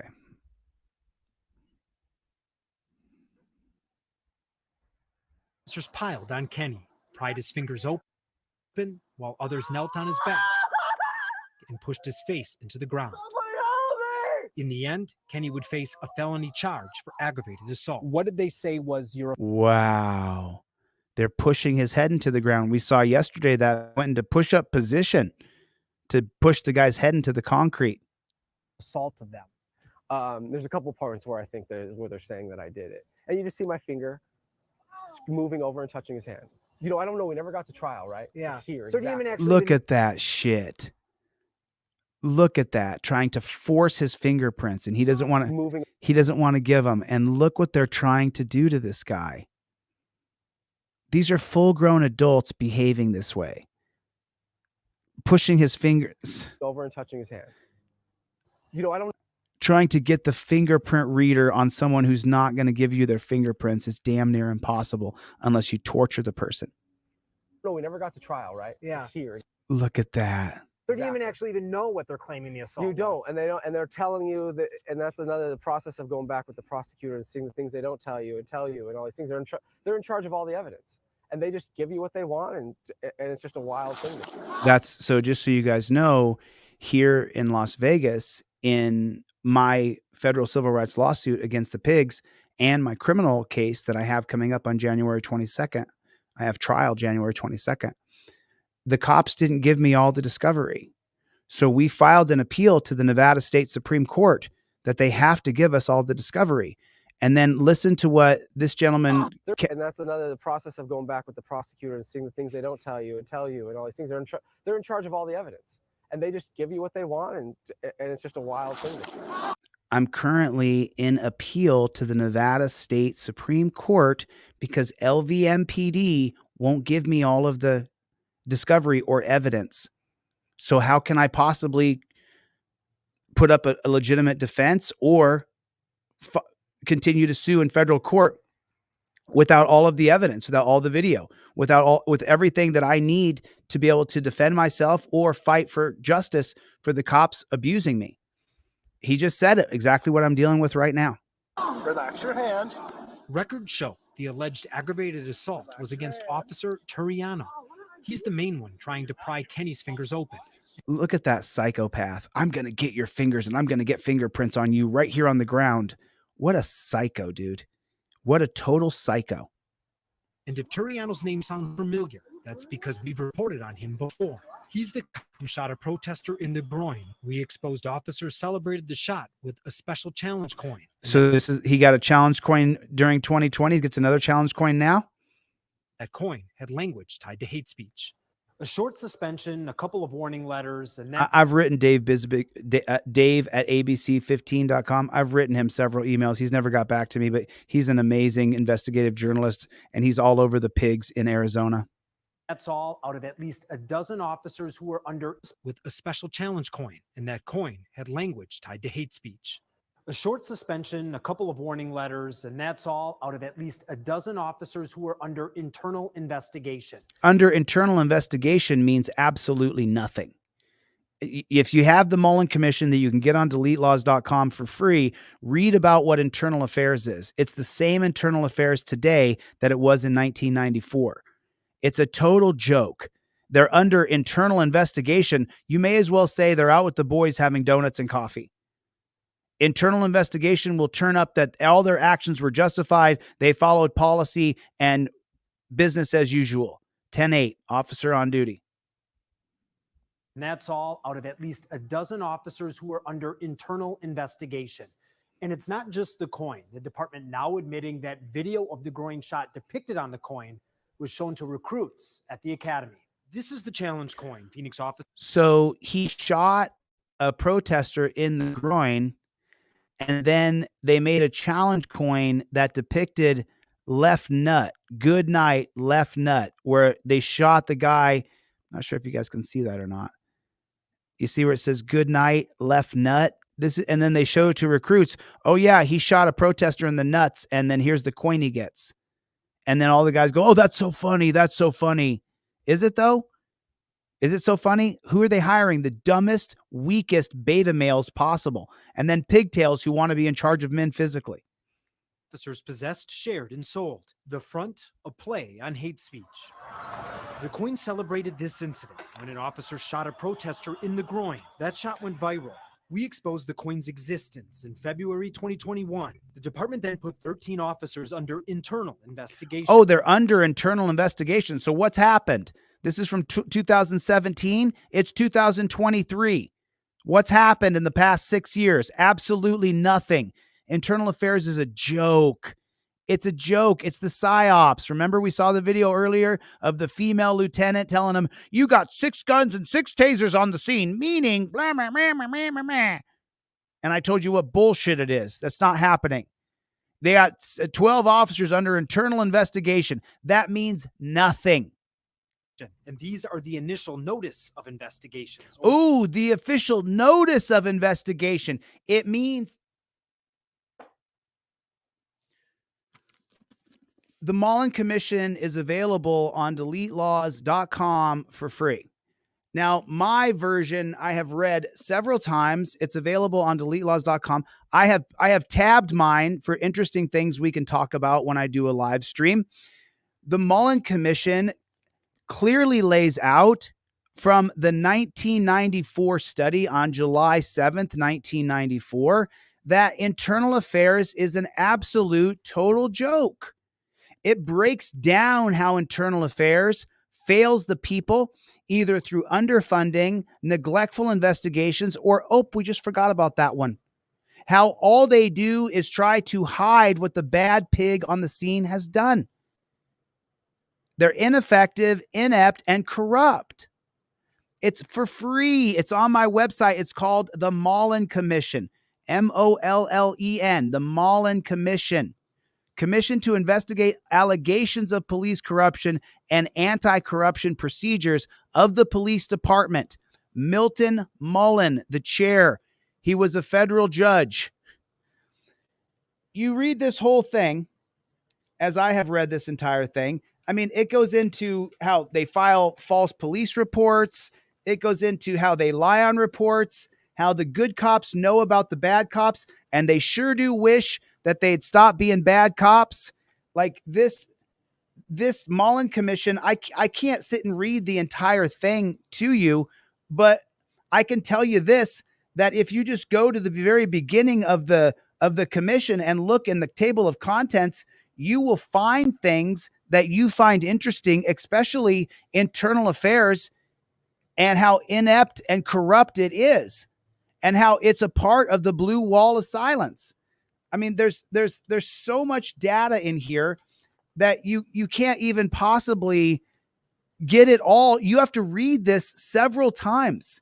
You have to read it once, read it twice, read it again. Percent of abuse department regulations, cases retained by internal affairs. It shows you that they did nothing. Internal affairs does nothing. Internal affairs does zero. Do you get that? The only people, the only bad pigs internal affairs catches are the pigs that don't like those pigs. Remember, it's a great big gang. So if I'm the leader of the gang and I got my subordinates beneath me and a subordinate from another gang, which within the great big blue gang, if that subordinate over there insults me, one of my subordinates may want to get rid of that guy. So that subordinate over there for that gang, he insults a few different team leaders, like I'm the team leader of my blue gang. And then collectively the team leaders get together and go, hey, let's get rid of Johnson. Go, yeah, turn him into IAD. Internal affairs will get rid of him. Oh, yeah, my partner is on IAD. My old partner, 10 years, he's on IAD now. Oh, there's no conflict of interest there. IAD organizational chair, how internal affairs actually broke down, how it breaks down, how it completely is inept and does not work in any way, shape, or form, how they lie on reports. I mean, this Mullen Commission is, I'm trying to tell you, this is the gift that keeps on giving. Now, you'll get yours in a PDF when you get it from my website. I went down and I printed mine out and I put binder on it because I open it up and I reference it so often to so many people. And here's the opening statement by Judge Milton Mullen on September 27th, 1993. On August 3rd, 1972, the Knapp Commission published the first installment of its final report in describing the momentum for police department reform that existed at that time. The commission issued a precedent challenge to future generations. Let's not let it go another 20, 30 years without reform. The exact same thing has happened. This was written in 1994. It's 2023. It's 30 years later, and there's been absolutely no reform. All four commissions, the Seabury, the Wickersham, the Knapp, and the Mullen, all four of them call for a third party, an external third party. Like James Madison said, you must have steel to sharpen steel. You must have men's ambition to counter men's ambition. We don't have that. All four commissions have recommended that there's an external third party that sharpens the steel of other steel, by their motivation being to arrest and prosecute bad piggies. It's in the Mullen. You can read it yourself. You don't have to listen to me. We celebrated this incident when an officer shot a protester in the groin. That shot went viral. We exposed the coin's existence in February 2021. The department then put 13 officers under internal investigation, and these are the initial notice of investigations, or NOIs. And then what happens to those, according to the Mullen Commission? It just goes dark. Nothing happens. You know, we tried to get some information from the other officers, and no one would talk to us, so we had to close the investigation. Oh, we didn't have enough money. We needed more funding. We were low on funding back then, and we couldn't finish that investigation because we ran out of money. We needed more money for that investigation. So that's why it ended. That's what they say. It's in the Mullen. You can read it. In the end, 10 were, quote, released from the investigation. One received a written reprimand, and another received an 8-hour suspension. And then we exposed the celebration of the shot went beyond just sharing memorabilia. There's a lot more people who know a lot more about that shot, that coin, that image, than have come forward. Yeah, that's fair. An insider told us police recruits were shown the video at the academy in early 2018. What, they showed it? Yes, so they showed the image, they showed the video of the actual shot, and they showed the officer who made the shot actually came in and introduced himself and was introduced to one of the classes there. Because of our Page 71 of the Mullen Commission, the reason for this collapse of internal affairs can be summarized in a few words: a deep-seated institutional reluctance to uncover serious corruption with no independent external pressure to counter it. From the top brass down, there was often a debilitating fear about police corruption disclosures because it was perceived as an embarrassment to the department and likely to endanger public confidence. That's why Internal Affairs doesn't finish their investigations. They don't want the people to lose confidence in them. Put a 1 in the chat if you've already lost confidence in the police. our reporting, Phoenix opened another internal investigation, and the department just confirmed that was true and sent an email saying, quote, "The investigation you are referring to is 22-0057. It involved the playing of an inappropriate video regarding the protest and groin strike. The officer involved in that received a written reprimand. The department did not respond to a follow-up request for that officer's name." We also discovered Turiano was on the Brady list because of excessive force. Excessive force. Why would coppers use excessive force? The Mullen Commission. Police brutality occurs in a variety of ways. When connected to acts of corruption, brutality is at times a means to accomplish the corrupt ends, and at other times, just a gratuitous appendage to a corrupt act. The Mullen Commission, page 43, that they believe that a certain amount of violence is appropriate and warranted in almost any situation. They're taught that. 1963, the Supreme Court ruled in a landmark case, Brady v. Maryland. Police and prosecutors are required to give all evidence, even if it hurts their case, like if the officers involved have been caught lying in the past or have criminal records. That information has to be disclosed. Despite the 1963 ruling, the oldest county Brady lists go back just 20 years. Some counties didn't even start keeping them until this decade. In 2003, while assisting in a traffic stop, Officer Christopher Turiano forcibly removed a ring from a suspect, attempted to force his upper body onto the trunk of a patrol car, and then choked him, all while he was handcuffed. Torture cuffed. He was in the torture cuffs. So why did they show the video of the senior officer shooting a protester in the nuts and then getting a coin that says left shot? Why'd they do that? It starts in the police academy and it just develops from there. It starts with the instructors telling you never be a rat, never give up your fellow officer. It starts with other recruits telling you they'll never give you up. And it just goes on down the line through the neighborhood stabilization units and into the precincts. Page 55 of the Mullen Commission. So they showed it to them so that they would repeat the same behavior. Hasn't been noticed. And in Kenny's case, prosecutors wanted to keep that history secret from the jury. The report that we do have is an incident that happened over 20 years ago. State doesn't believe it should be able to come in this trial. Now, something we haven't told you yet, Kenny represented himself. Similarities in the case are they're similar. They're very similar. And the 20 years could be seen just the other way. I mean, it means that the pattern still exists after 20 years and nothing's happened. And that's why I think it's important. And the judge agreed. The fact that the officer was on the Brady list is relevant, and the court will deny the request that precluded from testimony in this matter. But Turiano wasn't the only officer on scene with a history. Remember the first officer, Brian Alvarado? Well, on the morning of trial, prosecutors claimed they just got a new internal investigation showing Alvarado submitted timesheets requesting to be paid for more hours than he worked. And we've got this report from Alvarado today.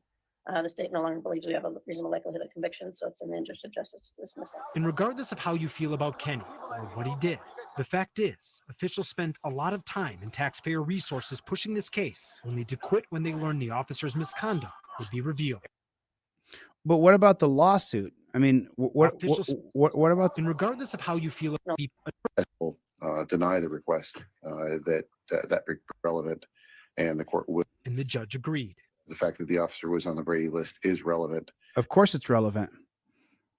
And the court will deny the request that precluded from testimony in this matter. But Turiano wasn't the only officer on scene with a history. Remember the first officer, Brian Alvarado? Well, on the morning of trial, prosecutors claimed they just got a new internal investigation showing Alvarado submitted timesheets requesting to be paid for more hours than he worked. And if he's got a friend in internal affairs, that never comes to light ever. We've got this report from Alvarado today. The state no longer believes we have a reasonable likelihood of conviction. Oh, so she's saying that And we've got this. we got this report from Alvarado today that he was cheating on his hours. So because Alvarado and the other pig are now both tainted, then she figures she can't go forward with her case. But she doesn't do it because it's wrong. She does it because the defense can poke holes in Alvarado's quality of a person. Report from Alvarado today. The state no longer believes we have a. Now you know, but you couldn't have watched the body camera and believed you have no likely conviction. Why do you have to have Alvarado be tainted before you can watch a video and realize it was contempt of cop? Why didn't they then turn the charges and charge those pigs? A reasonable likelihood of conviction, so it's in the interest of justice to dismiss it. And regardless of how you feel about Kenny or what he did, the fact is, officials spent a lot of time and taxpayer resources pushing this case, only to quit when they learned the officer's misconduct would be revealed.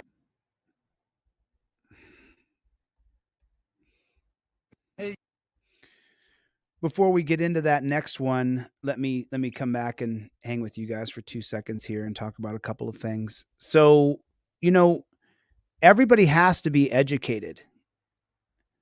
Angry Vet is here, everybody. What's going on? Angry Vet's coming in with some fire. So, that's a whole nother debate, Angry Vet. We can probably talk about it. You could talk about it with people in the comments. I just don't know if I can properly break it down right now before. So I want to just reference that last video though. If you guys don't have the Mullen Commission, you pick it up when you're on your way to get a trifold, because today's buy a trifold, get one free, or get the cop cards for free. If you guys purchase a trifold or cop cards, I'll give you the other one for free. So if you want to get a trifold, you want an extra one, let me know. If you want the cop cards, let me know. And while you're on my website, you can swing by the reports and you can get the Mullen Commission and you can read it with friends and family. Print it out, put some binders on it, and then just read it. Make it your night book and just start reading it. Just start at the table of contents, find something that you find exhilarating and go to that chapter. Just find what you like and go to that chapter, and you'll eventually find something that piques your interest. But remember, we're on an educational tour here. So we got to get, just if I open up my tabs here, you'll start to see the things that I found interesting that I would want to read to you guys. And so I want you guys to do the exact same thing. When you get your trifold or your cop cards, it's right there. Case reports are free. They don't cost anything. So over the past 2 years, the commission, the media, recently the department have a great deal of focus and attention to the litany of failures of the anti-corruption apparatus called internal affairs. That they're corrupt and their system often minimized, even concealed corruption rather than rooted it out. Page 136 of the Mullen Commission. That's free. People often ask me for book recommendations. There's my book recommendation. That's what you should read. You should read the Mullen Commission. You should read it as soon as possible. It's how many pages? Sorry about that. I put it on the ground because I got all my. Looks like I never even looked. Do you know that? I never even looked. I don't know because that's the internal report, Exhibit 6. There's all the exhibits in the back. So 155 pages, 160, about 160 pages, and then at the end of the pages in the appendix, that's where you're going to get all of your Exhibit 5, Exhibit 3, Exhibit 2, Exhibit 8. So here's where all your exhibits are going to be from what they reference in the chapters here. But this is a great read. This is a great read. It's I would have it over here instead of having it on the ground, but I got all these cop cards. So I got all these cop cards. I have all these cop cards sitting in my office, and they don't do any good for me to have these cop cards. The only place these cop cards do any good is if they're in your wallet. So that's why I'm giving them away. If you guys buy anything from the store, I'll give you a set of cops. If I buy something, I'll mail to you. You know what I mean? These are only $10, and they're buy one, get one free, so that you have it in your wallet. That's the most important thing. You look mean, dude. Can I get your name and back? I'm just sleepy, that's all. Oh, okay. All right. You woke you up? I'm sorry. No, we've been at work. With HPR News. So we're behind the scenes here with HPR News, DSS, NC Tire Hunter. NC Tire Hunter's there? The NBC News.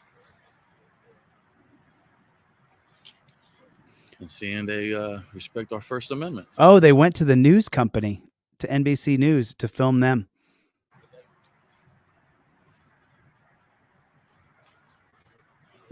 Put a 1 in the chat if you think the NBC is going to call the cops on people filming their building. But you got some lunch. It's lunchtime, ain't it? If you got something for lunch, I'm hungry. Oh, there's places for you to go. Well, you asked if you could help. Do me a favor. I see some people talking about the U.S. Constitution. I don't have control of my Teespring store on YouTube. There's a store you get on YouTube called Teespring. I don't have control of that store. A troll has hijacked it and stolen my store. So don't get anything from my online store on Teespring. That's a troll attacked. It's a troll who has control of my Teespring store. If you want to get anything, get it from my website, deletelaws.com. Anything on that store doesn't go to me. It's been totally hijacked. So please don't go to Teespring.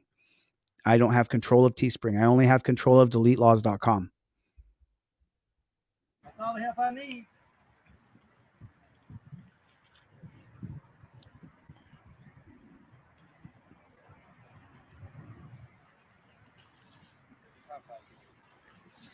Susan, that's great. Supposed to be in town today. Some people are worried about regular people. Right? I got a new channel. So Nobody's telling you not to record. okay, well, it just seems like y'all freaking out a little bit. Well, it's a bit unusual that 4 guys would show up on cameras and filming. I mean, we have a right to ask. No, absolutely. Free country. You can ask all the questions you like.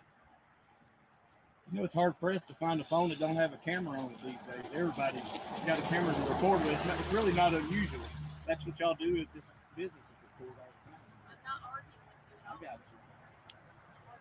I'm not arguing either. I'm just talking. Yeah, it's just a beautiful day, and we just figured we'd come out and record. This is where we stop. It is a beautiful day.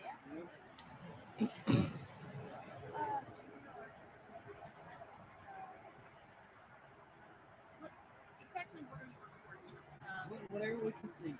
Yeah. Whether that be pigeons or security cameras, whatever we can see. It's a wide angle. What are you hoping to get? Just whatever we can see, man. Squirrel, birds, people acting stupid. Yeah. Okay. Well, you're standing on a private road, so unfortunately, I'm gonna have to call the police and have you removed. Okay. Okay. Well, we was come up here on this side to talk to. You're standing on a private road, so unfortunately, I'm going to have to call the police. Why do you have to call the police? How come he has to call the police? This is a Kevin or a Karen. If someone comes outside and says you have to call the police, you should say to them, why are you saying that? Why can't we work out our differences? Why can't we talk about it before you call the police on me? And then you might shock the person and they say, what do you mean? You say, well, I believe it's my First Amendment right to be here and film. So if the police come, at best, they make me leave. It doesn't change anything. I still have my belief and I can stand here and film. And the guy's going to say, well, I can call the police and get you ran off. Maybe he can, maybe he can't. You guys have seen most of the time they can't run you off because there has to be a public easement somewhere. There can't be a road with no public easement. There has to be a way for the people to be able to navigate around that road. This young lady But it's here, still a private road. right? But that side over there is not private. We own all the way 8 feet into the woods on that side. Okay. Yeah. That side of the road is not private. But over there, when I was talking to this lady, I couldn't hear. If I walked over here, so I could hear a little bit. We'll be Nice to meet you, Kevin. My name's Chille. more than glad to remove that side of the road. Okay. We don't have a problem. I just don't understand what you're trying to accomplish. We just out recording, man. There's no, I mean, you're not looking for anything in particular. That you're intimidating our employees. Who's intimidating who? You are intimidating How? our employees. How? By holding the camera? So if I showed up to your Y'all front do doorstep- that all the time. Y'all cordial conversation with this lady. I'm not arguing, ma'am. I'm just trying to explain to him we was having a nice cordial conversation. Nobody's trying to intimidate anybody. I'm not trying to raise my voice. I'm not angry either. You can't stop. You're letting us? I appreciate that. I'm gonna move back to the other side of the road, okay? Because I know that's not y'all's property, all right? No, it's not. What's going on today, guys? We just got in public report. I know that He you have- said he on this side of the road. That's his correct. He just on this side. Okay. He was over there. That is a story. That is a construction right there. I'm also Womble. I've never seen that before. It is a monstrosity, ain't it? Yeah. I got 4 cameras on you right now, man. Oh, I see the other one in here. Got one right here. And So, no, so who y'all with? We independent journalists, man. We all got different. Okay. Yeah. But I was having a cordial conversation with the security guard, and dude in the black, the blue shirt come up and like we would intimidate people. Oh, the light shirt over there? Yeah, I'm like, what? We just out here enjoying things. I They a news channel. And You gotta understand this. They have had people show up and do crazy things. They are a news channel. I don't blame them for being curious, but when you talk to them, I always did and recorded with them, right? And you said we just out recording. What you record for? Whatever we can see from public. You know, that's all. Yeah. Appreciate you being cordial with us. So where y'all from? Here, Charlotte? I'm not gonna give out too much information. Okay, we're just having a conversation. Well, no, I'm from North Carolina. Okay. Yeah. Yeah. But So- no, we just out here enjoying the state. It's beautiful out here. I'm enjoying that it's not 20 degrees, No doubt. but I don't want it to be over 75. So is the VP in town today? VP? Yeah, there's a bunch of. I know somebody important is. They didn't tell us who. It might be me. I mean, you could be an important person. Hey, you look mean, dude. Can I get your name and back? I'm just sleepy. That's all. Oh, okay. All right. You woke you up? I'm sorry. No, just we've been at work since like 5 o'clock this morning. Oh, yeah. Time y'all to shift out. Oh, no. I'm like, this guy here. Oh, no. I just don't have that kind of banter very often with pigs. It's just so rare that I will sit there and shoot the breeze with these pigs in this way. I just don't do it very often. Oh, no, just. Well, can we get your name and badge number? Yeah. D. McLean, 2697. Thank you, sir. McLean. Appreciate y'all, man. Yeah. So, this is new to me. Yeah, we just out recording. I mean, just take a look at this guy. This is like your friend's retarded brother. I'm not making fun of people who are mentally challenged. I'm just saying this guy is like your friend's challenged brother who you have to deal with when you go over to play cards. And this guy's in charge. I mean, he's not doing much for himself. Doesn't work on himself at all whatsoever. I'm short too, so I'm not making fun of him for being short. But he looks like my best friend's mentally challenged brother, who we have to drag along with us everywhere we go because he's mentally challenged. And now this guy's in charge. Does that make sense to you? This is new to me. I'm sorry. I can't. I mean, Yeah, we just have recording. look at the guy they hired to be in charge. That guy's in charge? You sure about that? So we got together today and said we just go do some recording. We seen the news station was close by. We said, hey. I mean, look at the both of them. I mean, is that what America looks like in general? I got to be honest with you. Just so you guys know, I'll never give up on my fitness. I'll never give up on being in shape enough where if someone attacks me, I have at least 10 minutes of a fight in me, so that if I have to fight somebody, I can fight somebody. Now, I go through fat and skinny, depending on how dedicated I am to the nutrition. But I have a system inside of myself that won't allow me to get in this kind of shape. As soon as I start to get too roly-poly, I change my nutrition. I stop eating as much. You guys, I'm not sure if you know, but in 2023, I quit caffeine. I still have a coffee now and then, but I don't drink coffee every day. I have a coffee once a blue moon. Some days I'm just dragging ass and I need a coffee. Okay, fine. I get it. But I'm not consistently putting the caffeine in my body because of my high blood pressure. Do you think it was easy to quit drinking coffee? You have a million problems until you have one problem. And when I had a health problem, my blood pressure, I couldn't get it down for almost a year. I finally had to quit coffee. You think that was easy though? I quit cold turkey. I did a 7-day fast. And after that 7-day fast, I just quit drinking a coffee a day. I just changed it. So if you don't have any discipline, like the younger guy over there, the older guy, he's in his 50s. I get it. You start to gain a little weight in your 50s, but the younger guy doesn't take care of himself at all whatsoever. No care for himself at all. And I'm supposed to have faith in this guy? I don't. News also, right? And we thought we'd come out and record. What do you normally focus on? I record everything. I record cops. I record little dogs. I record pigeons. It don't matter to me. Okay. If I can see it from the public space, I'm recording, no matter where it's at. Since you're a journalist, you trying to sell it to do something? I've had some offers before, but a lot of stuff I record, they don't do. You know what I mean? Yeah. I record tyrant police officers all the time, and they don't want stuff like that. They don't? Yeah, they don't. Now, if you beat me down, you know what I mean, and put bracelets on me, then they'll probably want it. Okay. You know what I mean? So that's what all I will ask is just not be in the road. No, please be over here, right and I've got right for another shift. All right. Well, the issue they have is this road is privately maintained. I understand that, but it's still. I mean, this guy literally looks like he got up from his Xbox. His mom said, Johnny, you got to go to work. He's like, I don't want to go to work, Mom. I washed and dried your uniform. It's on the dryer. I don't want to go to work, Mom. Hurry up, Johnny. His pants don't fit him. He got up from the Xbox and went straight to being a piggy. And the other guy that looks like his dad. So The issue they have is this road is privately maintained. I understand that, but they still got to get access to it, and this side of the road is not their road. I understand your point. Yeah, but we got to have somewhere to drive to and to walk, right? They got to get access. There's public utilities coming out there. That's kind of why the fence is on the edge of the road. Yeah, I mean, that's what we look for. You know what I mean? I got a map that says where the property lines are at, so we don't cross over. You know what I mean? Just to be on the safe side. And I did go over there to talk to the security guard because I couldn't hear.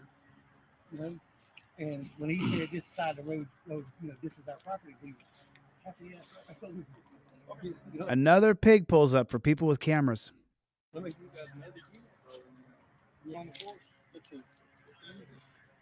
We haven't left the local heating area. So. Yeah, so, I mean, we good, man. We ain't bothering them. They just I got no issues right now. Yeah. To split with the police. I think that's changing. Oh yeah. But I don't think they decided what they're going to change. Oh yeah. You know how it is, like, yeah, whatever they can get cheapest for the money, probably, or whatever they decide to do. Yeah, that's cool. I got a Ruger 22 caliber on. What kind of photo is that? I see 3 little dots in the back of it. It's a He might be the best guy ever. Might be the best cousin, brother. He might be the best dude ever. Just doesn't look like the guy that you would say when an emergency happens, hey, look to him. He just doesn't look like the leader in the room. S20. Oh, Galaxy S20. He could be the best guy ever. I come from a morbidly obese family. Half of my family is morbidly fat. I love them all the same. Doesn't change anything. They're also not signing up to be cops. You should be in shape if you're a cop. You should have yourself put together, and you should take care of yourself if you're going to be in a position where you're going to physically have to take people on. I know, right? I don't give any pass to women, do I? You don't. People will say, "Oh, blah blah." Chille hates women. I hate women because I don't think they can take on a man physically. That's why I hate women. You sure? I don't hate women at all. This man is the same. He's not in shape enough to take on another man physically. He'll go to his firearm quicker than you can snap your fingers. This man should not be a cop. He's not physically fit enough to be a cop. The same complaint I have with women. I'm saying the same thing about a man that I say about women.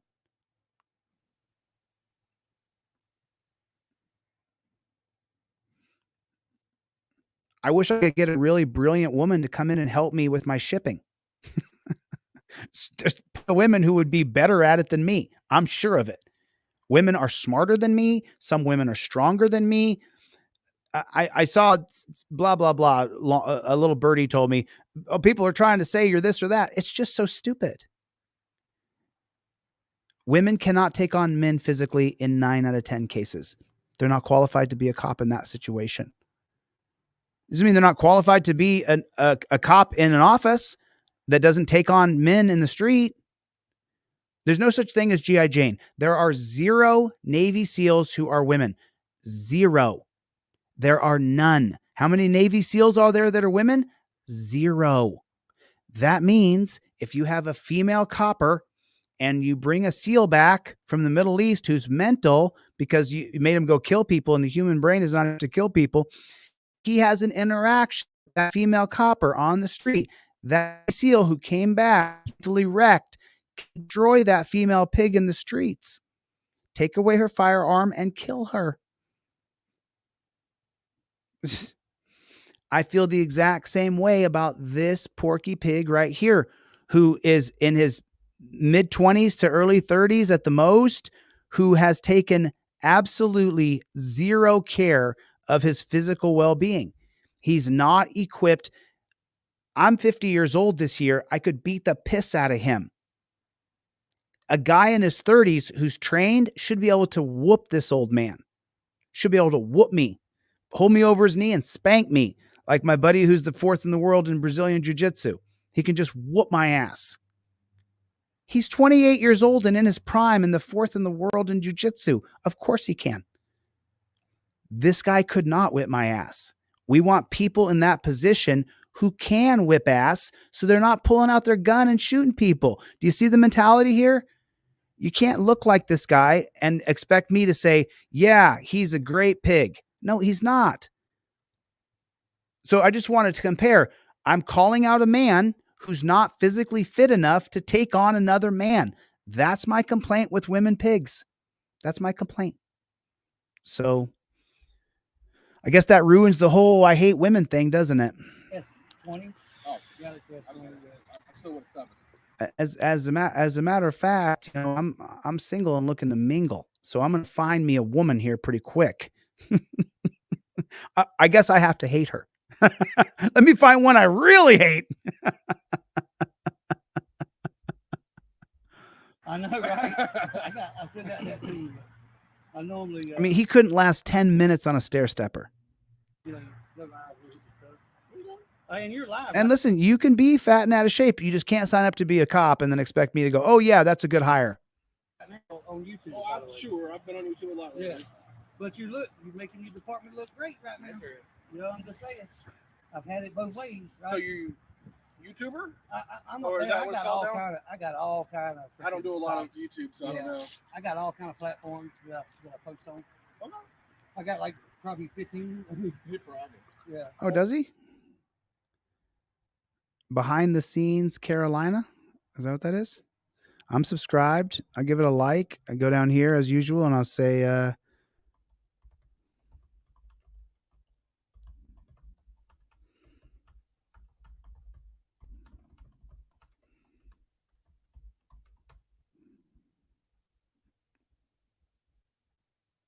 Well, how many? I mean, I know YouTube and Twitter is the big ones, right? Instagram, I don't do TikTok, Instagram. Twitch, D-Live. What is that? You got Library, you got Odyssey. I mean, all kind of. All right, I'm just y'all are teaching me stuff right now I don't even know. Yeah, right. There's a lot of them out there. you got to get him off the Xbox. He's playing video games all day. I know Facebook and Facebook. Twitter. I post on Facebook as well. Okay.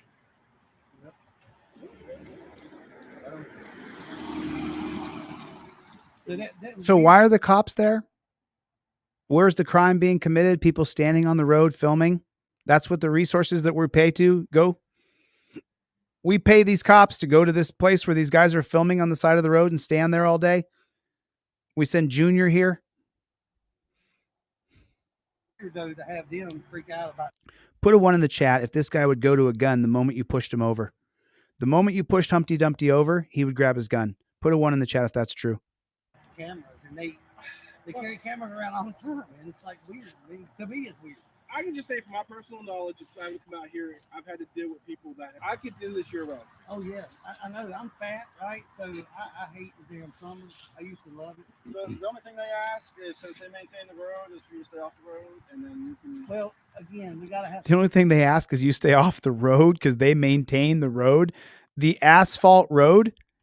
The only thing they ask is you stay off the asphalt road because they maintain it. I'm fat, right? So I hate the damn summer. I used to love it. The only thing they ask is since they maintain the road is for you to stay off the road, and then you can. Well, again, we gotta have somewhere to drive, right?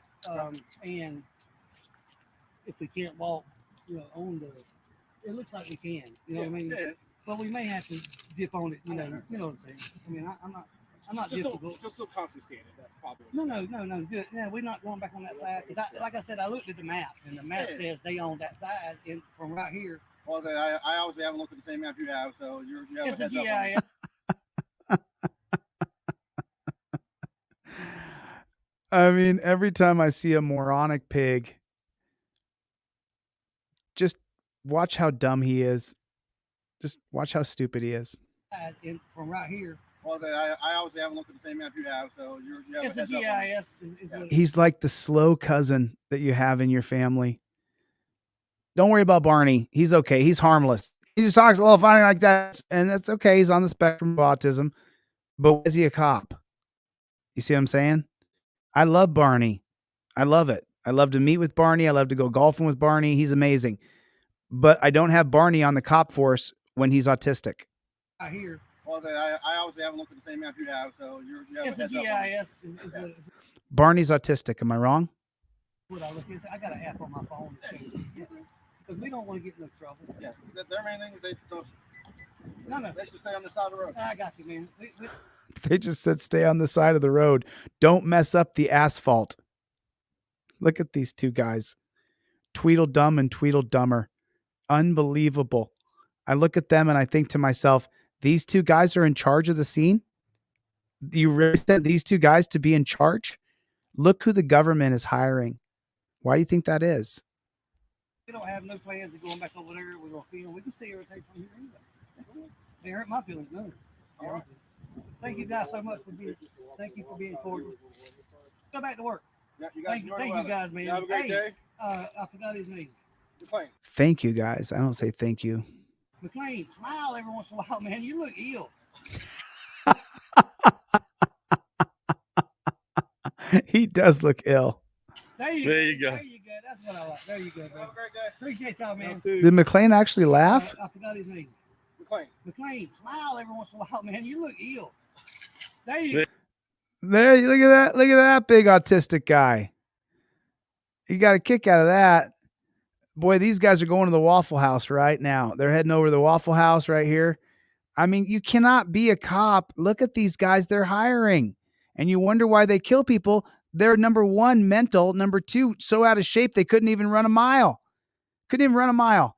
You guys remember when that stalker troll came to where I was in Hollywood, California? You remember this? I don't want to say his name. We actually made up a song about him. So if you're new to Team DLZ, in the beginning of 2022, the beginning of 2022 was anyway, within the last couple of years, I got a group of people that are stalker trolls. You guys know that. And so I was out in Hollywood, California filming Cops. And when I was filming Cops, I was live. And that particular part of Hollywood Boulevard, if you know what the scene is, it's pretty easy to see where I'm at. So this stalker troll comes down. He's about 26, 27 years old, maybe. He's autistic on the spectrum. And he is this great, big, fat, out of shape dude. And he begins to tell me how he could beat me up, how he could grab me, how he could hold me down. He would take me down and ground and pound me. And so I said to him, Dan, before we do that, before we have a wrestling match, let's run a mile. And if we run a mile at the end of it, if you still want to fight, I'll fight you then. Chuck Bronson's in the house, everybody. Chuck Bronson is here. What's up, Chuck Bronson? There you go. There you go. That's what I like. There you go, bro. Very good. Appreciate y'all, man. Too. There you go, guys. But that, I mean, that's what we hope to get when we deal with law enforcement, right? They're not law enforcement. They're peace officers. The blue shirt guy down here. Look at these guys. Good thing the men showed up to save the day. Good thing these guys showed up here. Man, good thing you sent these guys in. Hey, can you guys do me a favor? Send in the A team. Where are they at? They're right here. Here's the A team right here. We need help. Send in Lenny and Barney. Of men. Time to tend the rabbits. Time to tend the rabbits. This is Lenny from Mice and Men. Time to tend the rabbits.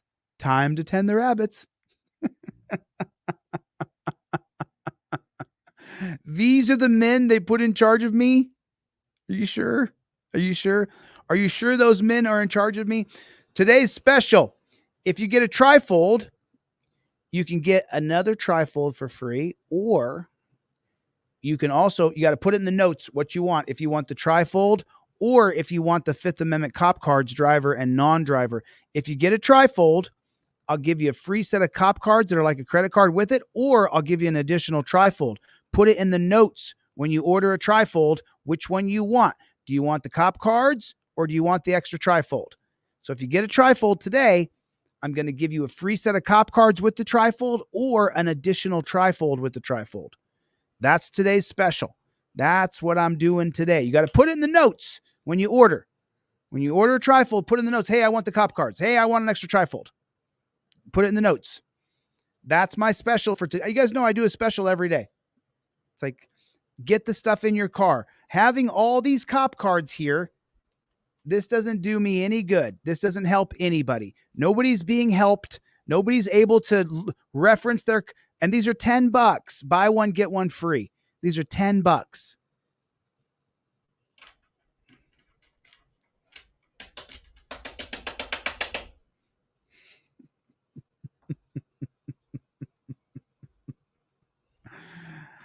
Oh my goodness. Just so ridiculous. We're living in a dystopian society. Am I wrong? Am I wrong or am I wrong? I'm with the Niners out in California. I'm with the San Francisco 49ers, he said. Nick Bosa. I love Nick Bosa. Love watching that guy play. Is he still playing football?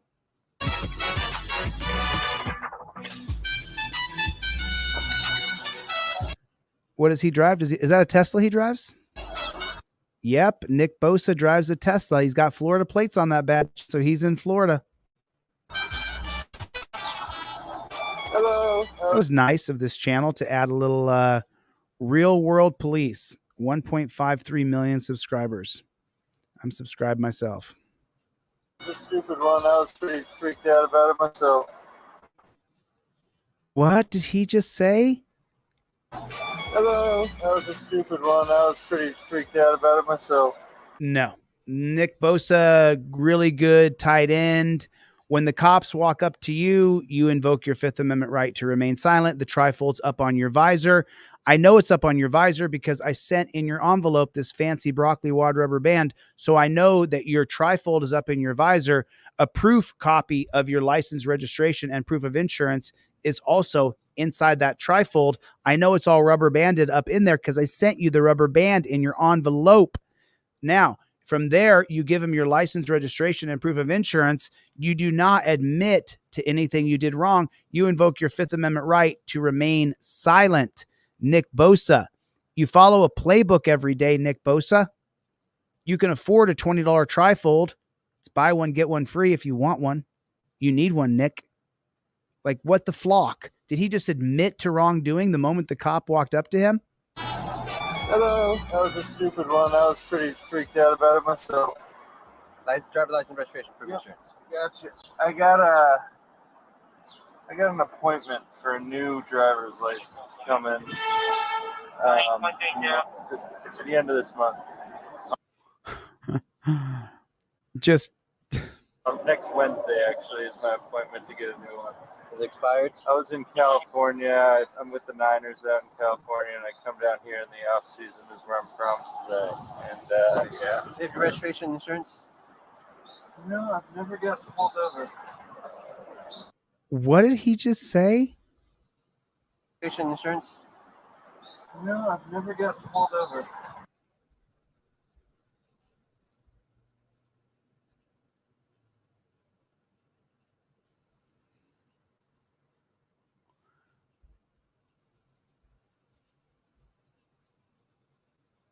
Love you guys. Put a 1 in the chat if you've been pulled over before. He just said, put a 1 in the chat if you've been pulled over before. He just said that he's never been pulled over before. Maybe he's never been pulled over in that Tesla, but he just said he's never been pulled over before. Did you hear that? Did you hear it? He said he's never been pulled over before. That's what he said. Yeah. Is your registration insurance? No, I've never got pulled over. Your license, registration, and proof of insurance go up in your visor, laminated together, hopefully, so that you don't have to be digging around in your glove box. That guy just said he's never been pulled over.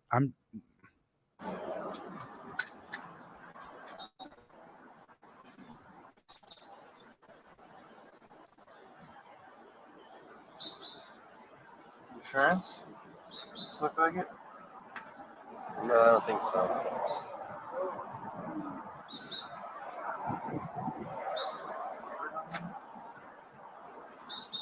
It's going to be where the sticker comes from. This is insurance. This is not. This is health insurance. Is the car registered in your name? Yeah. Huh? Yes, sir. All right, give me 1 second, okay?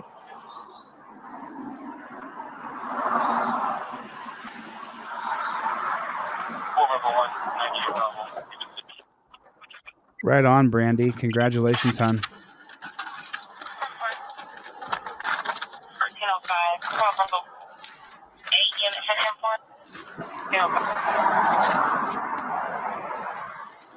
All right, sir.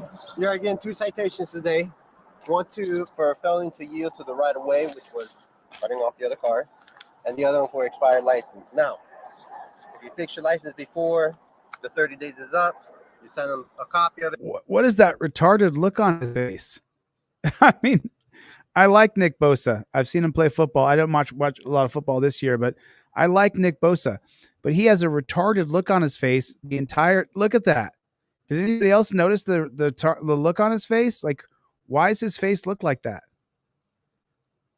What the hell? Is this his I'm checking out look? All right, sir. You're getting 2 citations today. So tongue out. I often work with my tongue out too, so I'm not making fun of that. But 1-2 for failing to yield to the right of way, which was. does he not look like he's like took a hit of helium or something? He looks like he's on helium or something. One of those whippets, whereas he looks like he's lost his mind.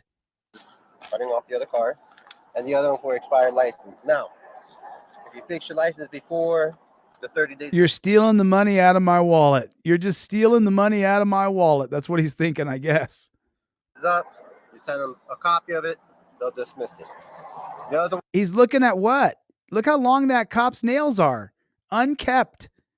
Unkept. This is unkept piggy. His hooves. Look at that.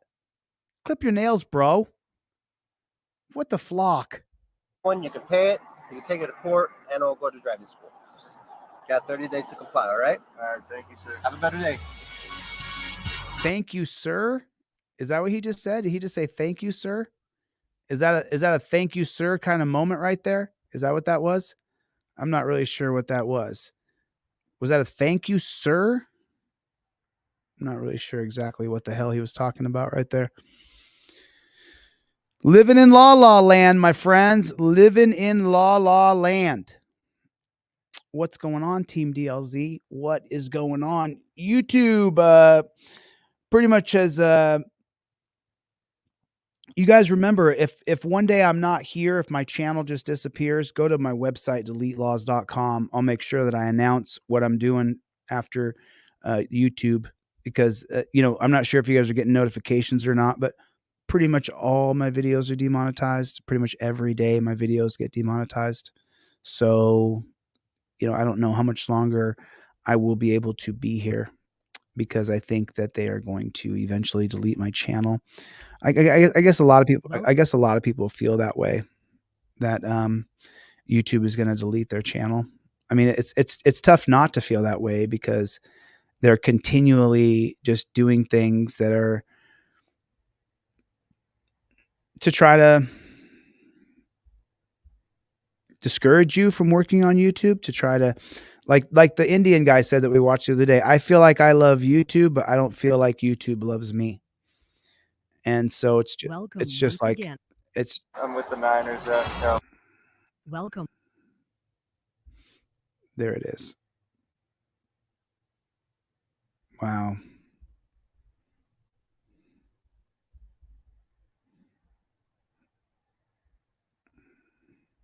Look at that.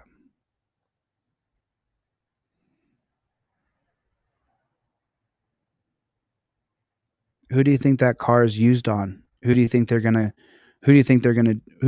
hurt with that car? It's gonna be you. It's gonna be me and you. That's who they're gonna that car. They're gonna come up to your house or my house, and they're gonna think that they need to raid us, to take us down. It's unbelievable. Look at that thing.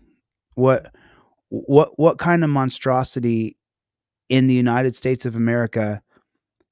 I mean, it's just such crap. I'm not sure what part you're at, Jerry Farrell Jr. I'm not sure what part you're at, but it's just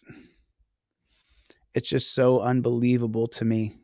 It really, really is. Look at that, how they have that car right there. It's just so unbelievable to me.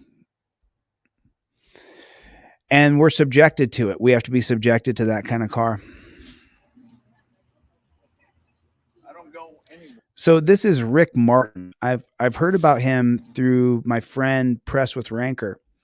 I don't think he's actually a lawyer, or I don't know. I don't know his full background, but he's a freedom fighter. He's one of those people that doesn't believe you need a license, which is the constitutional correct way to see it.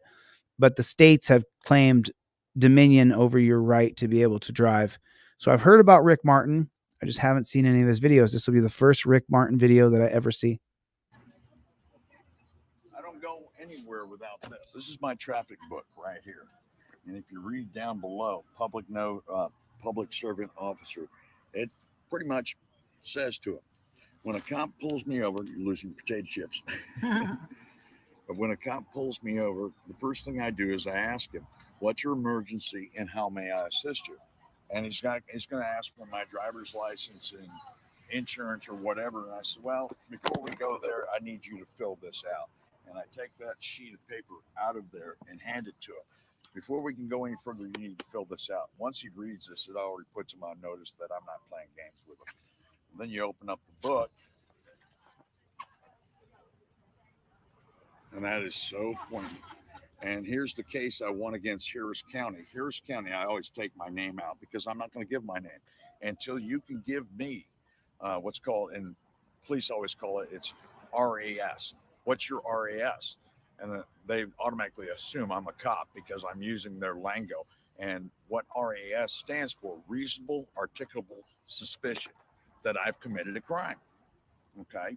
You don't have that? Okay. What's your SAF? Single articulable fact.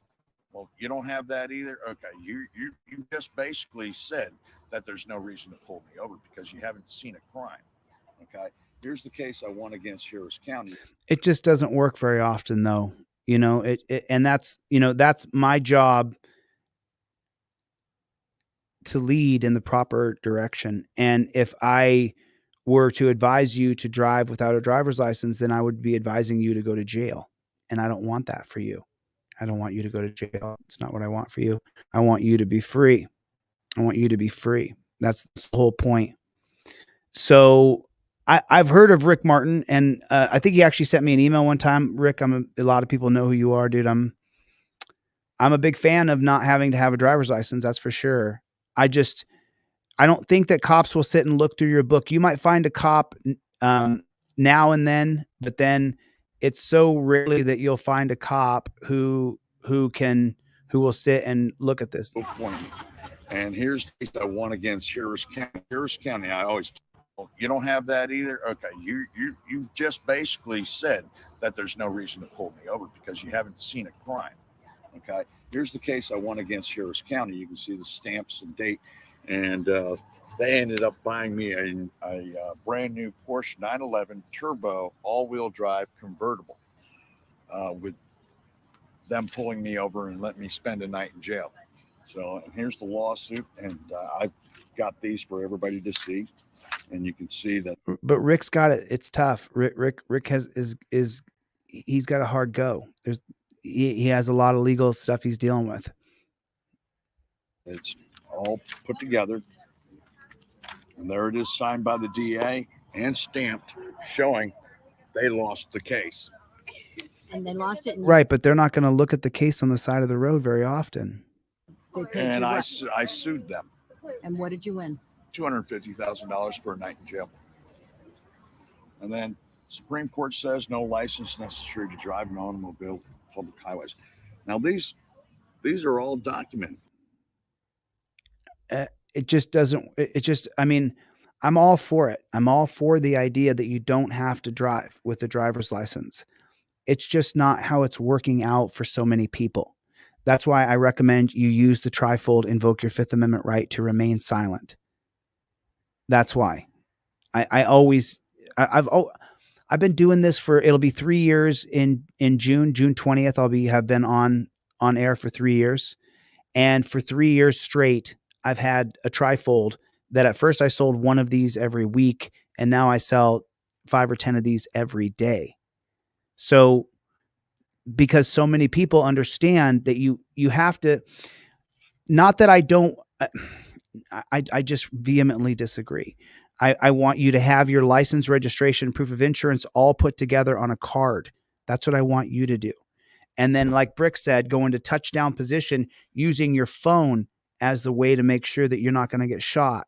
And once I've given him my license, registration, proof of insurance, it then says right here on the card, everything I need to provide by law is in the slip below. I've given him everything. Now, at this point, I'm in control. He can't ask me any questions. I invoke my Fifth Amendment right. The most he can do is ask me to get out of the car. But now the stop is slowed down. All of that hoopla is over quick because I gave him my license, registration, and proof of insurance right away before he could even ask for it, because I don't want to deal with this jackboot thug pig's shit. I want to invoke my Fifth Amendment right the moment So as soon as that cop pulls me over, I got my phone, I got my everything up in my visor. I'm like this. Cop pulls me over. As soon as the window comes halfway down and that cop comes up, here's my license, registration, proof of insurance. Now I've given him everything I have to give him required by law. That means you have to have the updated version of your insurance in your little slip. Every few months, you have to change your slip out to make sure you have the updated version of your insurance. So you're not saying, hold on, let me turn off the phone I'm recording with so I can look at my insurance. Let me call my wife. Let me call my husband. No, everything goes up in your visor right there. Then after I give him my license, registration, proof of insurance, he says, do you know how fast you were going? Do you know why I pulled you over? I'm pulling you over for RS 374.2. Great. I invoke my Fifth Amendment right to remain silent, followed up by my camera right there. Everything else that Rick was showing you a moment ago, while I agree with Rick, don't think I'm bashing you, Rick. I agree with you, man. I know you're a freedom fighter. I respect you, dude. It's not how it's working, though. And I'm not going to advise my flock to drive themselves into a dungeon. I can't do it. I agree. The driver's license is a scam from the 1915 case of Hendricks versus Maryland. While the scam is in place, so you don't go to jail, you have your trifold, a copy of your license, registration, and proof of insurance somehow slipped nicely inside of that trifold. Everything is up in your visor with the broccoli wad rubber band that I provided for you in the envelope. When the cop pulls you over, your left hand goes in the windowsill, your right hand gets kind of plugged into your seat in some awkward way so that you're filming the entire time. Cop comes up to you, says license, registration, proof of insurance, or anything else, doesn't matter what words he says to you. I'm going to immediately give him the documents that are required by law. There you go. Now that he has the documents required by law, it doesn't matter what he says, what he does. I don't care if he says, I smell the scent of turpentine coming from your car. I don't care what he says. I don't care. I like your dog. I don't care what he says. I immediately turn my trifold around and say, I invoke my Fifth Amendment right to remain silent. Follow it up with just like this. Cop loses qualified immunity for questioning you further. That's how I roll. That's how I roll.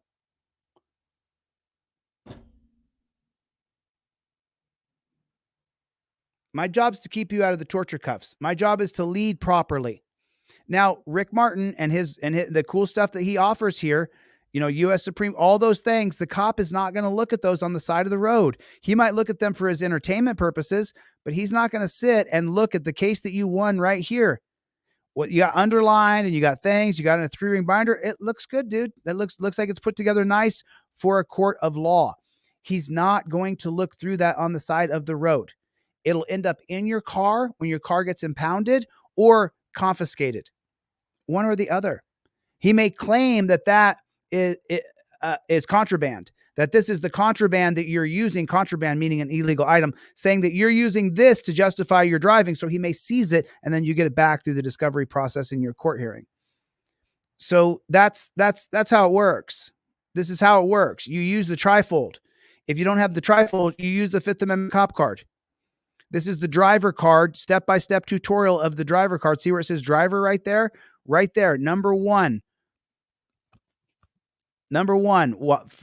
start filming. I invoke my First Amendment right. Number 2, cop approaches and states alleged infraction or questions you. While filming, give cop all legal documents required.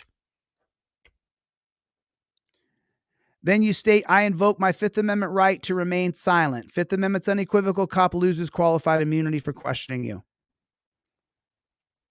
If you get one of these, I give you one of these for free. If you get one of these, you can put in the notes, hey, Chille, I want 2 of those. I want the 2-for-1 deal you were offering. You have to put in the notes if you want the cop cards or you want the trifold. But you have to use it and you have to be smart about it. I would love to endorse Rick Martin. I love that he's been a freedom fighter for so many years. See, When? $250,000 documented. So what this is called stare decisis. Okay, we're running a case that's already been. I don't know. People call it stare decisis, all kinds of things, but stare, stare, stare, whatever, Won in the Supreme Court, and they're in violation of their oath of office when they don't pay attention. My license plate doesn't give you look at my license plate. The license plate alone says I'm not in commerce. Now, if I have a license plate like this car over here and that car over That there, license plate says pull me over. That's what that license plate says. That license plate says pull me over, please. That's what that says. Am I wrong? says I'm not in commerce. Now, if I have a license plate like this car over here and that car over there, they all have license plates. License plates mean I'm engaged in commerce. I'm not engaged in commerce. This doesn't give them the authority to pull me over because they see that.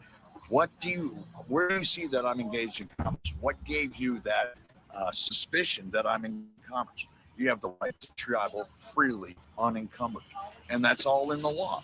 And when we look at the law books, Supreme Court has already ruled on this. And you go back to what is a license, and I want to do their own homework. Go read the case of Murdoch versus Pennsylvania, or read the case of Shuttlesworth versus the city of Birmingham, Alabama. So just so you guys know, it's you have to have a real amazing memory to be able to recite case law. You have to have read that case so many times. So if he's struggling to get the case, it's really hard to get the case just off the top of your head. You guys have seen me sometimes struggle where I go through stuff and I'm trying to remember someone's name, or, I feel like I'm on the spot because there's a couple hundred people or maybe more watching me. And so I can,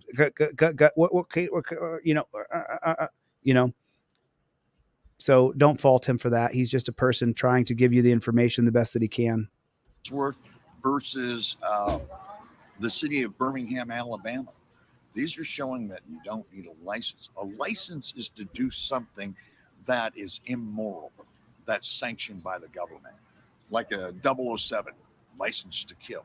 Okay, that's immoral. They need to be licensed by the state. In other words, they're protected by the state on that. There's nothing immoral about leaving my house to go get a gallon of milk.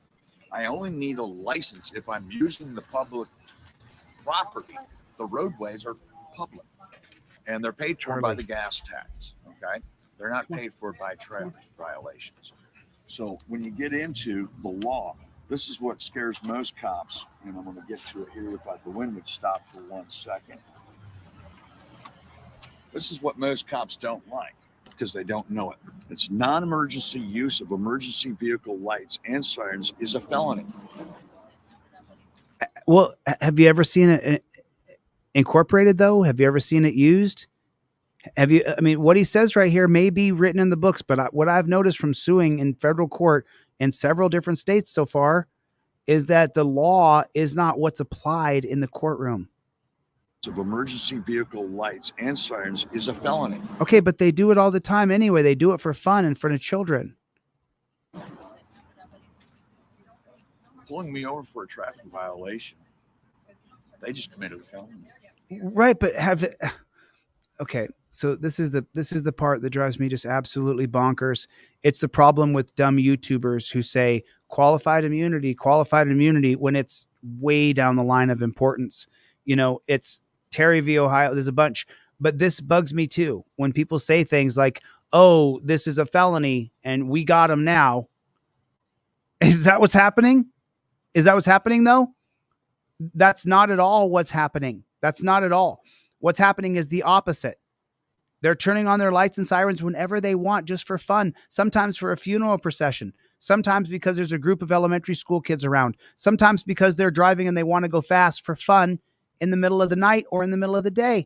They're doing it all the time. So it's not working how he says. And if they don't have reasonable suspicion that I'm engaged in commerce, they're done. And they're not done.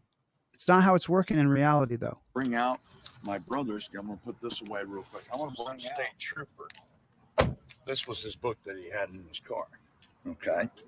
Texas Criminal and Traffic Law Manual.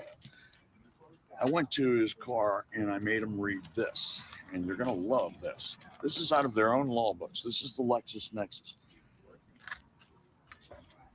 And it says under section 502.003, registration by political subdivision prohibited, except as provided by subsection B. A political subdivision, the political subdivision of this state may not require an owner of a motor vehicle to register the vehicle, pay a motor vehicle registration fee, or pay occupational tax or license fee in the connection with the motor vehicle. This section does not affect the authority of a municipality to, right here, license and regulate the use of a motor vehicle for compensation. So if I'm not engaged in compensation being paid to go from point A to point B, I don't need a driver's license. I don't need to register my automobile. And it Is that how it's working though? And that's, you guys know I'm for constitutional law. I'm for the standards that were created in 1793. That's what I'm for. But is this how it's working? You can have all that paperwork that you want on you. You can have it tattooed to your face. Depends on which pig you get. See you, Chris. Thanks for coming by. Depends on which pig you get. You just never know which pig you're going to get. You have no idea. You don't know which kind of pig you're going to get. Are you going to get the worst jackboot thug pig tyrant ever? Or are you going to get someone who listens to you? What about Massachusetts? All traffic codes are pretty similar because they're all federal. They are not. All traffic codes are pretty similar because they're all federal. No, that's not true. This is why I don't do panels. This is why I don't do panels where you see how all those auditors were over at that last video we watched and there's like 10 people there. I don't do those things. That's why I don't do panels where they have everybody's going to get a little square on the YouTube screen and you can come on and be a part of a panel, because someone like this guy will come on and say that all traffic codes are federal. And then I have to disagree with the person. And I feel like I'm the asshole. All traffic codes are pretty similar because they're all federal. It's just not true. Traffic codes in every state. They swear an oath to the state constitution and they follow the traffic codes that are created in the state legislature. They're pretty much the Is same. a copy of Massachusetts It's got, you can online? find it, and I will tell you go to like Amazon or eBay and buy a used one. My brother had to pay $300 for this book. Okay, and then you look at it here. Imposed a permit fee or street rental charge for the operation of each motor vehicle, okay, used to transport passengers for compensation. So who needs a driver's license? A taxi driver?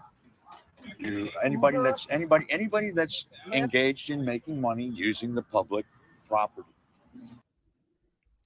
I'm afraid not, friends. I'm afraid not. I wish that was true. I do agree. Oh, there's Nino. What's going on, Nino Bravo? Glad you're back, man. That's not true.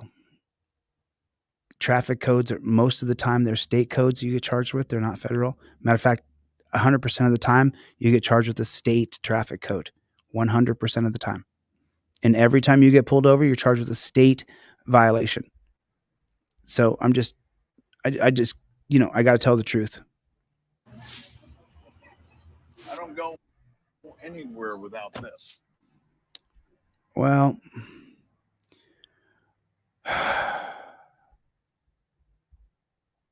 Welcome once again. Conviction being overturned. Law. Here's Steve Leto. Bill sent me a note about a story and a wrongful conviction being overturned and the man being given money for how long he spent in jail. And these stories always fascinate me because, yes, once in a while someone gets convicted who shouldn't be. And then later on, they get out. And all we can do is give them money. And so all you can think about in a situation like this is 44 years in prison. 44 years in prison. wow. I'm 49 years old. All but 5 years of my life would have been spent in a dungeon. And you get out and they hand you a check. Doesn't make you whole. So thanks a lot, Bill, from the Associated Press. Carolina man settled for millions after a wrongful conviction. Wrongful conviction. A man wrongfully convicted and imprisoned for 44 years has reached a $25 million combined settlement with a central North Carolina city and a state of North Carolina involving a lawsuit accusing authorities of misconduct. And this was announced to press, so this is not like we're revealing sensitive information here. The settlement, which will end a wrongful incarceration lawsuit filed by attorneys for the man, also included a public written apology from the city of Concord for its role in his imprisonment. The city's about 25 miles northeast of Charlotte, and they've agreed to pay $22 million of the settlement. But the written apology is huge. It's not uncommon that someone get out of jail, and they will decline to prosecute them again and say, fine, we just won't prosecute you. But here they've actually written an apology. We are deeply remorseful for the past wrongs that caused tremendous harm to Mr. Long, his family, friends, and our community. While there are no measures to fully restore to him and his family all that was taken from them, through this agreement, we are doing everything in our power to right the past wrongs and take responsibility. The man is now 68 years old. 68 years old. So if he was 64, he would have been 24. So you add 4 years. He's 28 years old, went to prison in the prime of his life at 28 and stayed there. At 24 years old, if he's been in prison for 44 years. 68 years old. He was 24 years old when he went to prison. He was living in Concord when he was accused of raping a woman. Oh, let me answer your question down there, Dan Hanlon. The way the DMVs are funded is you get a registration fee, a government service tax. Sometimes they'll have a supplemental government service tax, but the registration fees and road construction taxes are what fund the DMV in every different state. An all-white jury, and you can guess that he's black, that the man's attorney said was handpicked by local law enforcement, convicted Long in 1976. At age 21, he received 2 life sentences. Oh, he's 26. So at the age of 21, he gets locked up for 4 Oh, okay. So he was locked up for 4 years from 21. 4 years. He was held. He's been in prison since he was 21 years old. Wow. Held for years in his criminal case appealed by a wrongful conviction clinic at Duke University's law school. The man's attorneys had said that there were more than 40 fingerprints collected from the scene that were never shared and did not match the defendants. There were also fluid samples never disclosed to defense. They later disappeared. And that's the kind of thing you can DNA test. Okay. So they didn't tell him about these other fingerprints, didn't tell him about this other evidence. And of course, now it's disappeared. And sadly, there's a very good chance that using modern technology, they could have figured out who did this. Because anytime you hear about a wrongful conviction, that does mean by necessity that somebody out there got away with something, assuming the crime was actually committed. But in here, it looks like a crime was committed. So the actual attacker here got off, and he went to prison for 44 years. It'd be nice if they could find who did it and lock them up. In August of 2020, a federal appeals court ordered a new hearing for the man in his effort to obtain relief. Almost immediately, his conviction was vacated, and he's released from prison. The governor granted him a full pardon of innocence. And also keep in mind that a governor or a president or whoever, when they have pardon powers, they can pardon somebody who everyone knows is guilty. They can just say, I'm going to pardon this person. But if they pardon them and say, oh, by the way, I'm doing it because they are innocent, that means a lot more. It doesn't undo what happened to him, but it means a lot more. A few months later, a state commission awarded him $750,000. By law, the state's top compensation for victims of wrongful incarceration. So it turns out if you're wrongfully convicted and incarcerated in North Carolina, you can get money for your time in jail. And that would have been capped in his case at $750,000, but that's money from the state. He then sued in federal court in Raleigh and in part accused Concord police officers of extraordinary misconduct that led to his wrongful conviction and imprisonment in violation of his civil rights. As part of the settlement, he also received $3 million from the State Bureau of Investigation as a result of their role in hiding evidence from the man and his legal team that proved his innocence. A news release from his attorneys in the lawsuit said that. Meanwhile, a spokesperson didn't immediately respond Tuesday to an email and a text seeking comment on that. The city of Concord also said Tuesday it acknowledges and accepts responsibility for the significant errors in judgment and willful misconduct of previous city employees that led to Long's wrongful conviction and imprisonment. While his attorneys described the monetary payments as one of the largest wrongful conviction settlements nationwide, they said the city's statement was extremely important to their client. This result speaks to the magnitude of injustice that occurred in his case. said one of his lawyers in the lawsuit, adding the apology goes a long way in helping Mr. Long heal. And so the scary part is that when they hide the evidence that would help exonerate you, it indicates that they have knowledge that you might not be the right person. And we hear about this from time to time. And you should know that if you're being prosecuted, you have the right to not only before trial see what evidence they have against you, but they need to show you the evidence that they have that would help you. If they've got evidence of another potential defendant, they got to tell you about that. Other suspects? Absolutely. Evidence that could be DNA tested that would prove you're innocent? Sure. And apparently they chose not to tell his team about some of these things. And so that is just absolutely disgusting. That's the Concord police. That is just disgusting. They had evidence that would have exonerated him and put him in prison for 4 decades. Get around, they figured all this stuff out. It's like, oh. And they didn't even bother going through the motions of pretending to retry him. Because prosecutors today looking at this case go, oh, we don't have a chance in Hades on this one. We don't. Because the second we turn over the fingerprints and admit we lost the fluid samples, there goes our case.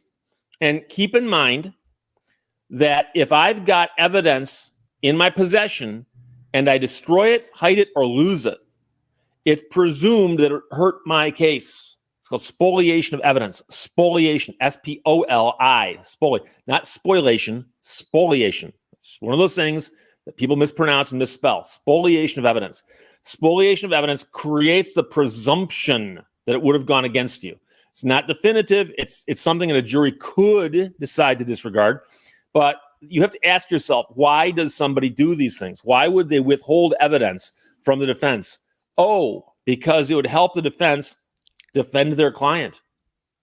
Okay. This does remind me, and I'm going to point this out because some people will remember this, but there was a case of the West Memphis 3. 3 guys were convicted of a murder, which if you study it, they had nothing to do with it. They clearly had nothing to do with it. I've seen several documentaries on it. I've read all kinds of articles about it. I know quite a bit about the case. And so there was a murder in 1993, a town called West Memphis. And 3 guys were convicted of that in 1994. And they started working through the appeal process and so on.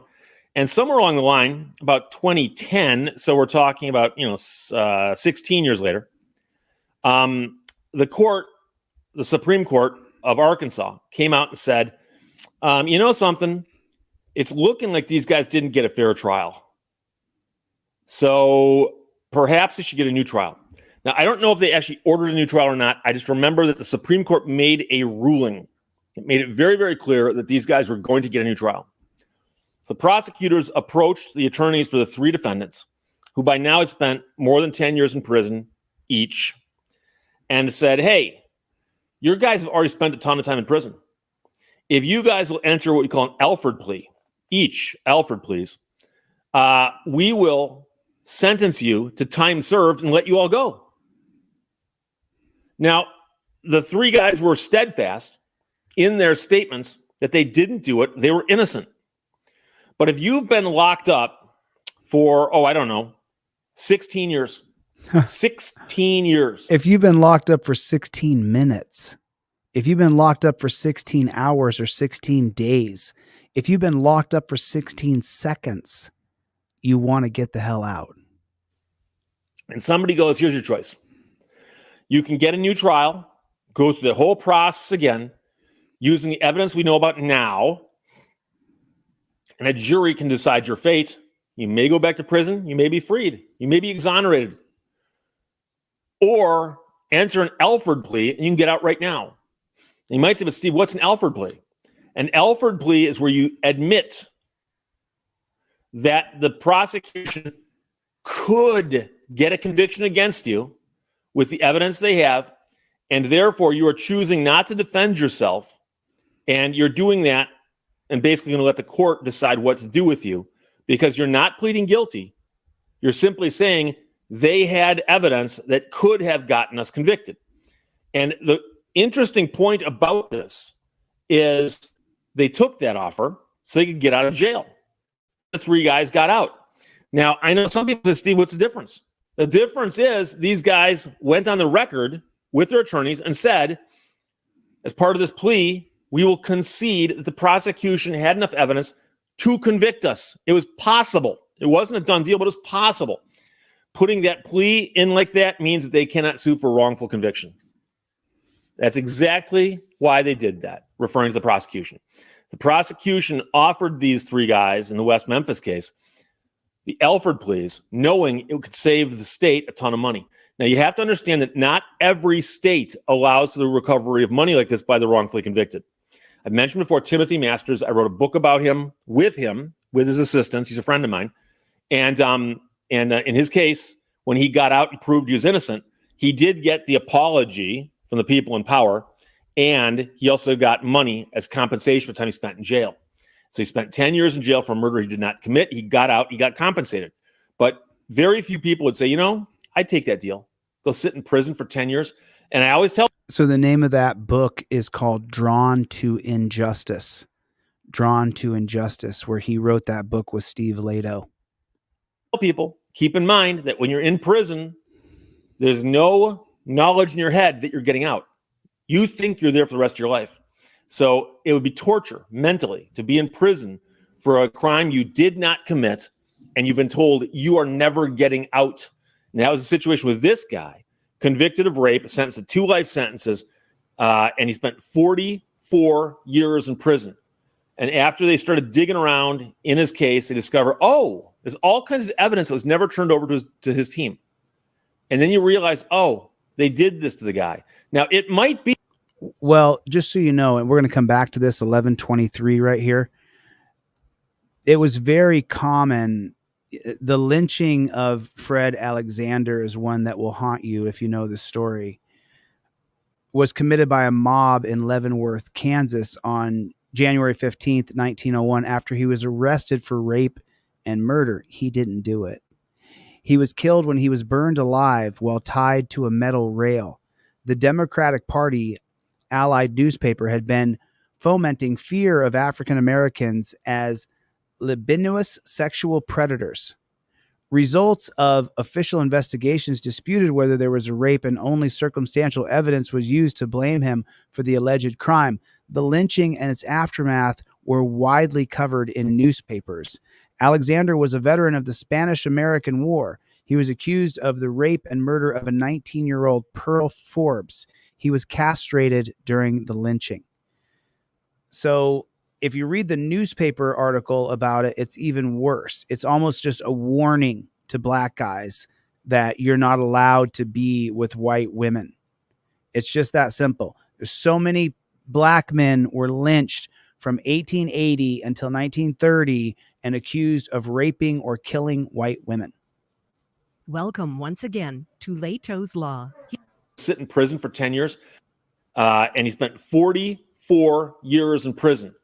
And after they started digging around in his case, they discovered, oh, there's all kinds of evidence that was never turned over to his team.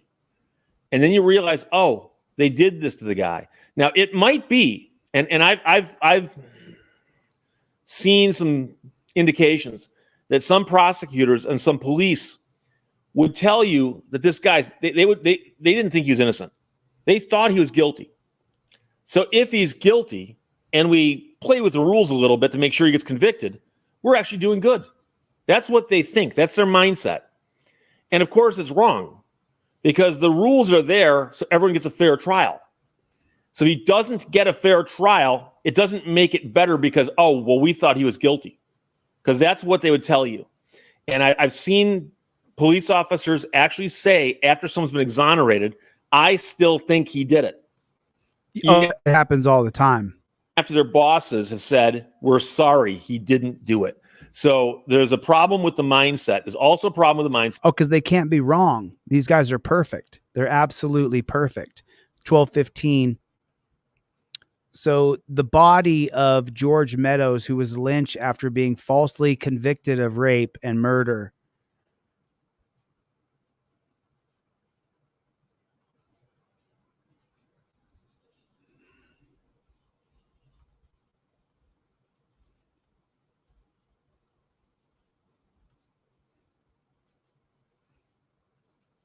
On January 14th, 1889, a white woman reported she had been raped and her son killed by an African-American man. Over 400 coal miners, white coal miners, formed themselves into a group and brought back several black men to the women, who was unable to identify any of them as the alleged criminal. The next day, the miners brought Meadows, George Meadows, a new arrival to the area. After a brief investigation, determined him to be guilty. They just decided. The woman begged the mob not to lynch Meadows, as she was unsure if he was the criminal, but the mob went forward with the lynching and killed him near the Pratt mines. Following his death, his body was shot multiple times and left in public view by an undertaker. Meadows was later buried in a pauper's grave, what is now Lane Park in Birmingham, Alabama. On January 16th, the sheriff decided that Meadows was not the actual perpetrator of the crime and arrested another black guy, Lewis Jackson. In 2019, Tony Bingham, a professor at Miles College and an advisor for the Jefferson County Memorial Project, announced his intent to either locate the site of Meadows' grave or have the Birmingham Zoo and Birmingham Botanical Gardens, both of which are located near Lane Park, erect a memorial at their facilities. I'm just showing you that lynching of black men was ubiquitous through the late 19th century and the early 20th century. So there's a problem with the mindset. There's also a problem with the mindset of prosecutors who don't follow the rules. Because keep in mind that while the police investigate and are key witnesses in the trial, it's the prosecutor who's in charge of handling the case. And so when stuff doesn't get turned over to the other side, that's on the prosecutor. So I don't know if this prosecutor is still around after 44 years. Hopefully they're alive and they can go to prison. But if they are, they should have some issues as well. So, you know, we have no problem prosecuting Nazis from World War II, which they should be prosecuted. They killed my bloodline. I come of Jewish heritage. And if you're a Nazi and you killed Jews, you should be held accountable, whether it's 2023 or 1923.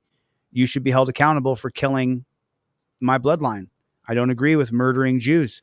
I don't agree with murdering Palestinians. I don't agree with killing people, just killing people to kill people. Everybody's fingers and toes and eyes and ears and mouth. And if they ate today or not, it matters. Everybody matters. So if this prosecutor is still alive, then that prosecutor should be prosecuted for putting a man in jail for 44 years, giving that guy $50 million and saying, okay, everything's all good. It's not all good. The prosecutor needs to be punished. We need to set a precedent that if you cheat as a prosecutor, whether it was 40 years ago or 100 years ago, and you're alive, you'll get prosecuted. That's the message that it sends. That's the message that it sends. Chevy, I'm saving all the money I can. I'm at 1,000 saved so far. Good for you, hon.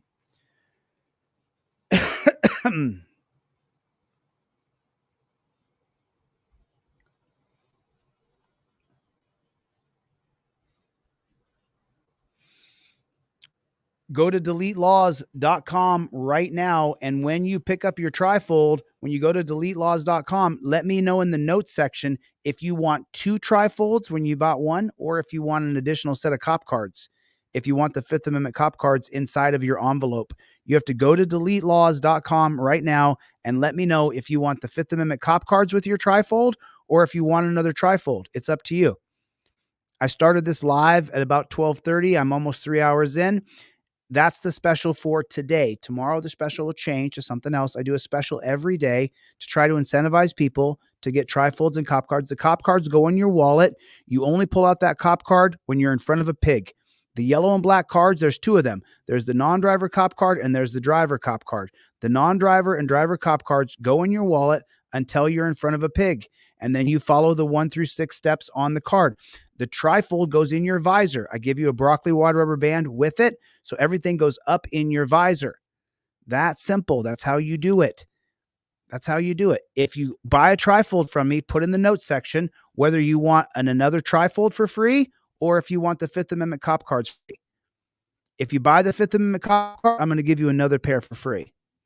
I want these in circulation. I want people to have these, but a lot of people like the trifold. I was giving away a free cop cards with with trifold, but now I'll give you the choice. Put in the notes section when you purchase a trifold. Do you want another trifold or do you want a pair of Fifth Amendment cop cards? Totally up to you. Totally up to you. Let me know. Let me know. Let me know what you want. Let me know how you want to do it. Yeah, lives matter.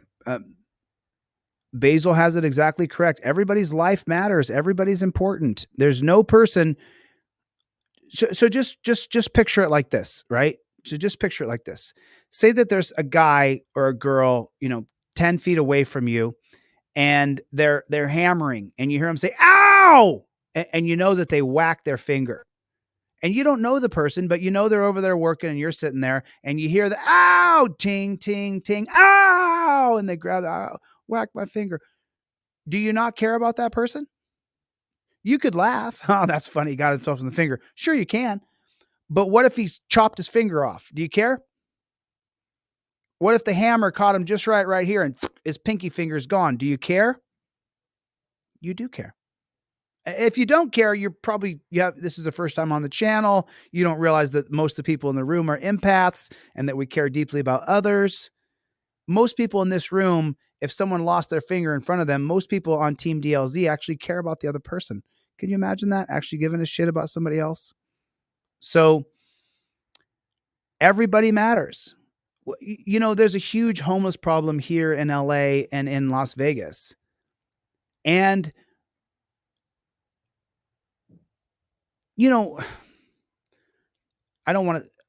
I spend significant money each week on homeless people. I'm not going to solve the homeless problem by giving this guy a couple bucks, giving this guy a couple bucks, giving this guy a buck or two. I'm not going to solve the homeless problem. I may be actually enabling it by giving these people money on the streets. The guy comes up to me and says he wants a sandwich. He needs a couple bucks. I don't know if he's going to spend it on chemicals or not. It's not my job to try to regulate another human. It's my job to decide whether I want to help them reach their goal or not. And so often I just decide that everybody needs some money. I'm too big of an empath, to be honest with you. I really, if I was less of an empath, I would have a lot less problems. I would have a lot less problems. Oh, is that right? Juniper's. Yeah, someone should jump on the phone with Lackluster and tell him to finish his fundraiser. That's what someone should do. Someone should tell Lackluster that to get a fundraiser done, you can just put it out there passively, or you could sell the fundraiser to your people. Sit on live for 20 minutes and finish up that $8,000 or that 7,500 grand, Lackluster. That's your responsibility, dude. Finish it up. You started the fundraiser. Finish it. Finish it. All right, Derek Morris. Derek Morris is listening. He's not watching, so I thought I would say his name out loud. All right. I've been on for exactly 3 hours and 2 minutes. I'm going to get the flock out of Dodge. Remember the special for the day. Get a trifold, get one free, or get the cop cards free. Put in the notes what you want. Do you want 2 trifolds, or do you want a trifold and the Fifth Amendment cop cards? Either one. I do a special every day. That's today's special. Probably won't be that good tomorrow. Maybe it'll be better. I don't know. Anyway, I'm going to get the flock out of here. Remember, tomorrow is another premiere of American Patriot. Make sure you guys check that out. Bad Chicken. Check that Bad Chicken out. Thanks for coming. Chevy, later, Gator. Good to see you, brother. Dan Hanlon. Good to see you, my friend. Good to see you, KT. I'm so glad you're here. Thanks for coming, Basil. I appreciate it, my friend. James was here. Jack Boot Thug Pigs. Oh, Juniper sent email. She has a lawyer. Are you in touch with Juniper? If you are, let's get that. I mean, $17,000 is enough for your first year of your federal civil rights lawsuit. For your first 6 months or maybe 4 quarters, 17 grand is enough to start your federal civil rights lawsuit. Wyatt Elder, what's going on, my friend? What's the matter? You, David, good to see you, my friend. Good to see you. Jim, always, Alarcia is here. Good to see you. April, so good to see you. Nice to see you. The Citizens Broadcast Cooperative is here. What is going on? I love Yahweh. I love Yahweh. Brick is always here, man. Dan is here. What is going on, Dan? American Against Police Oppression. Right on, dude. I like your username. Mark, thanks for coming, brother. Thanks for coming. I really super appreciate it. Because, you have to come here. I do the same thing every day about this time. So if my channel's ever not here, check my website, deletelaws.com. I'll let you know what platform I'm going to next. I always wake up in the morning and think my platform's going to be gone because all they're doing is just shadow banning the hell out of me. Just, you have no idea. It doesn't matter what video I make, it's demonetized. So, you just gotta keep on flying. XX Meshugax.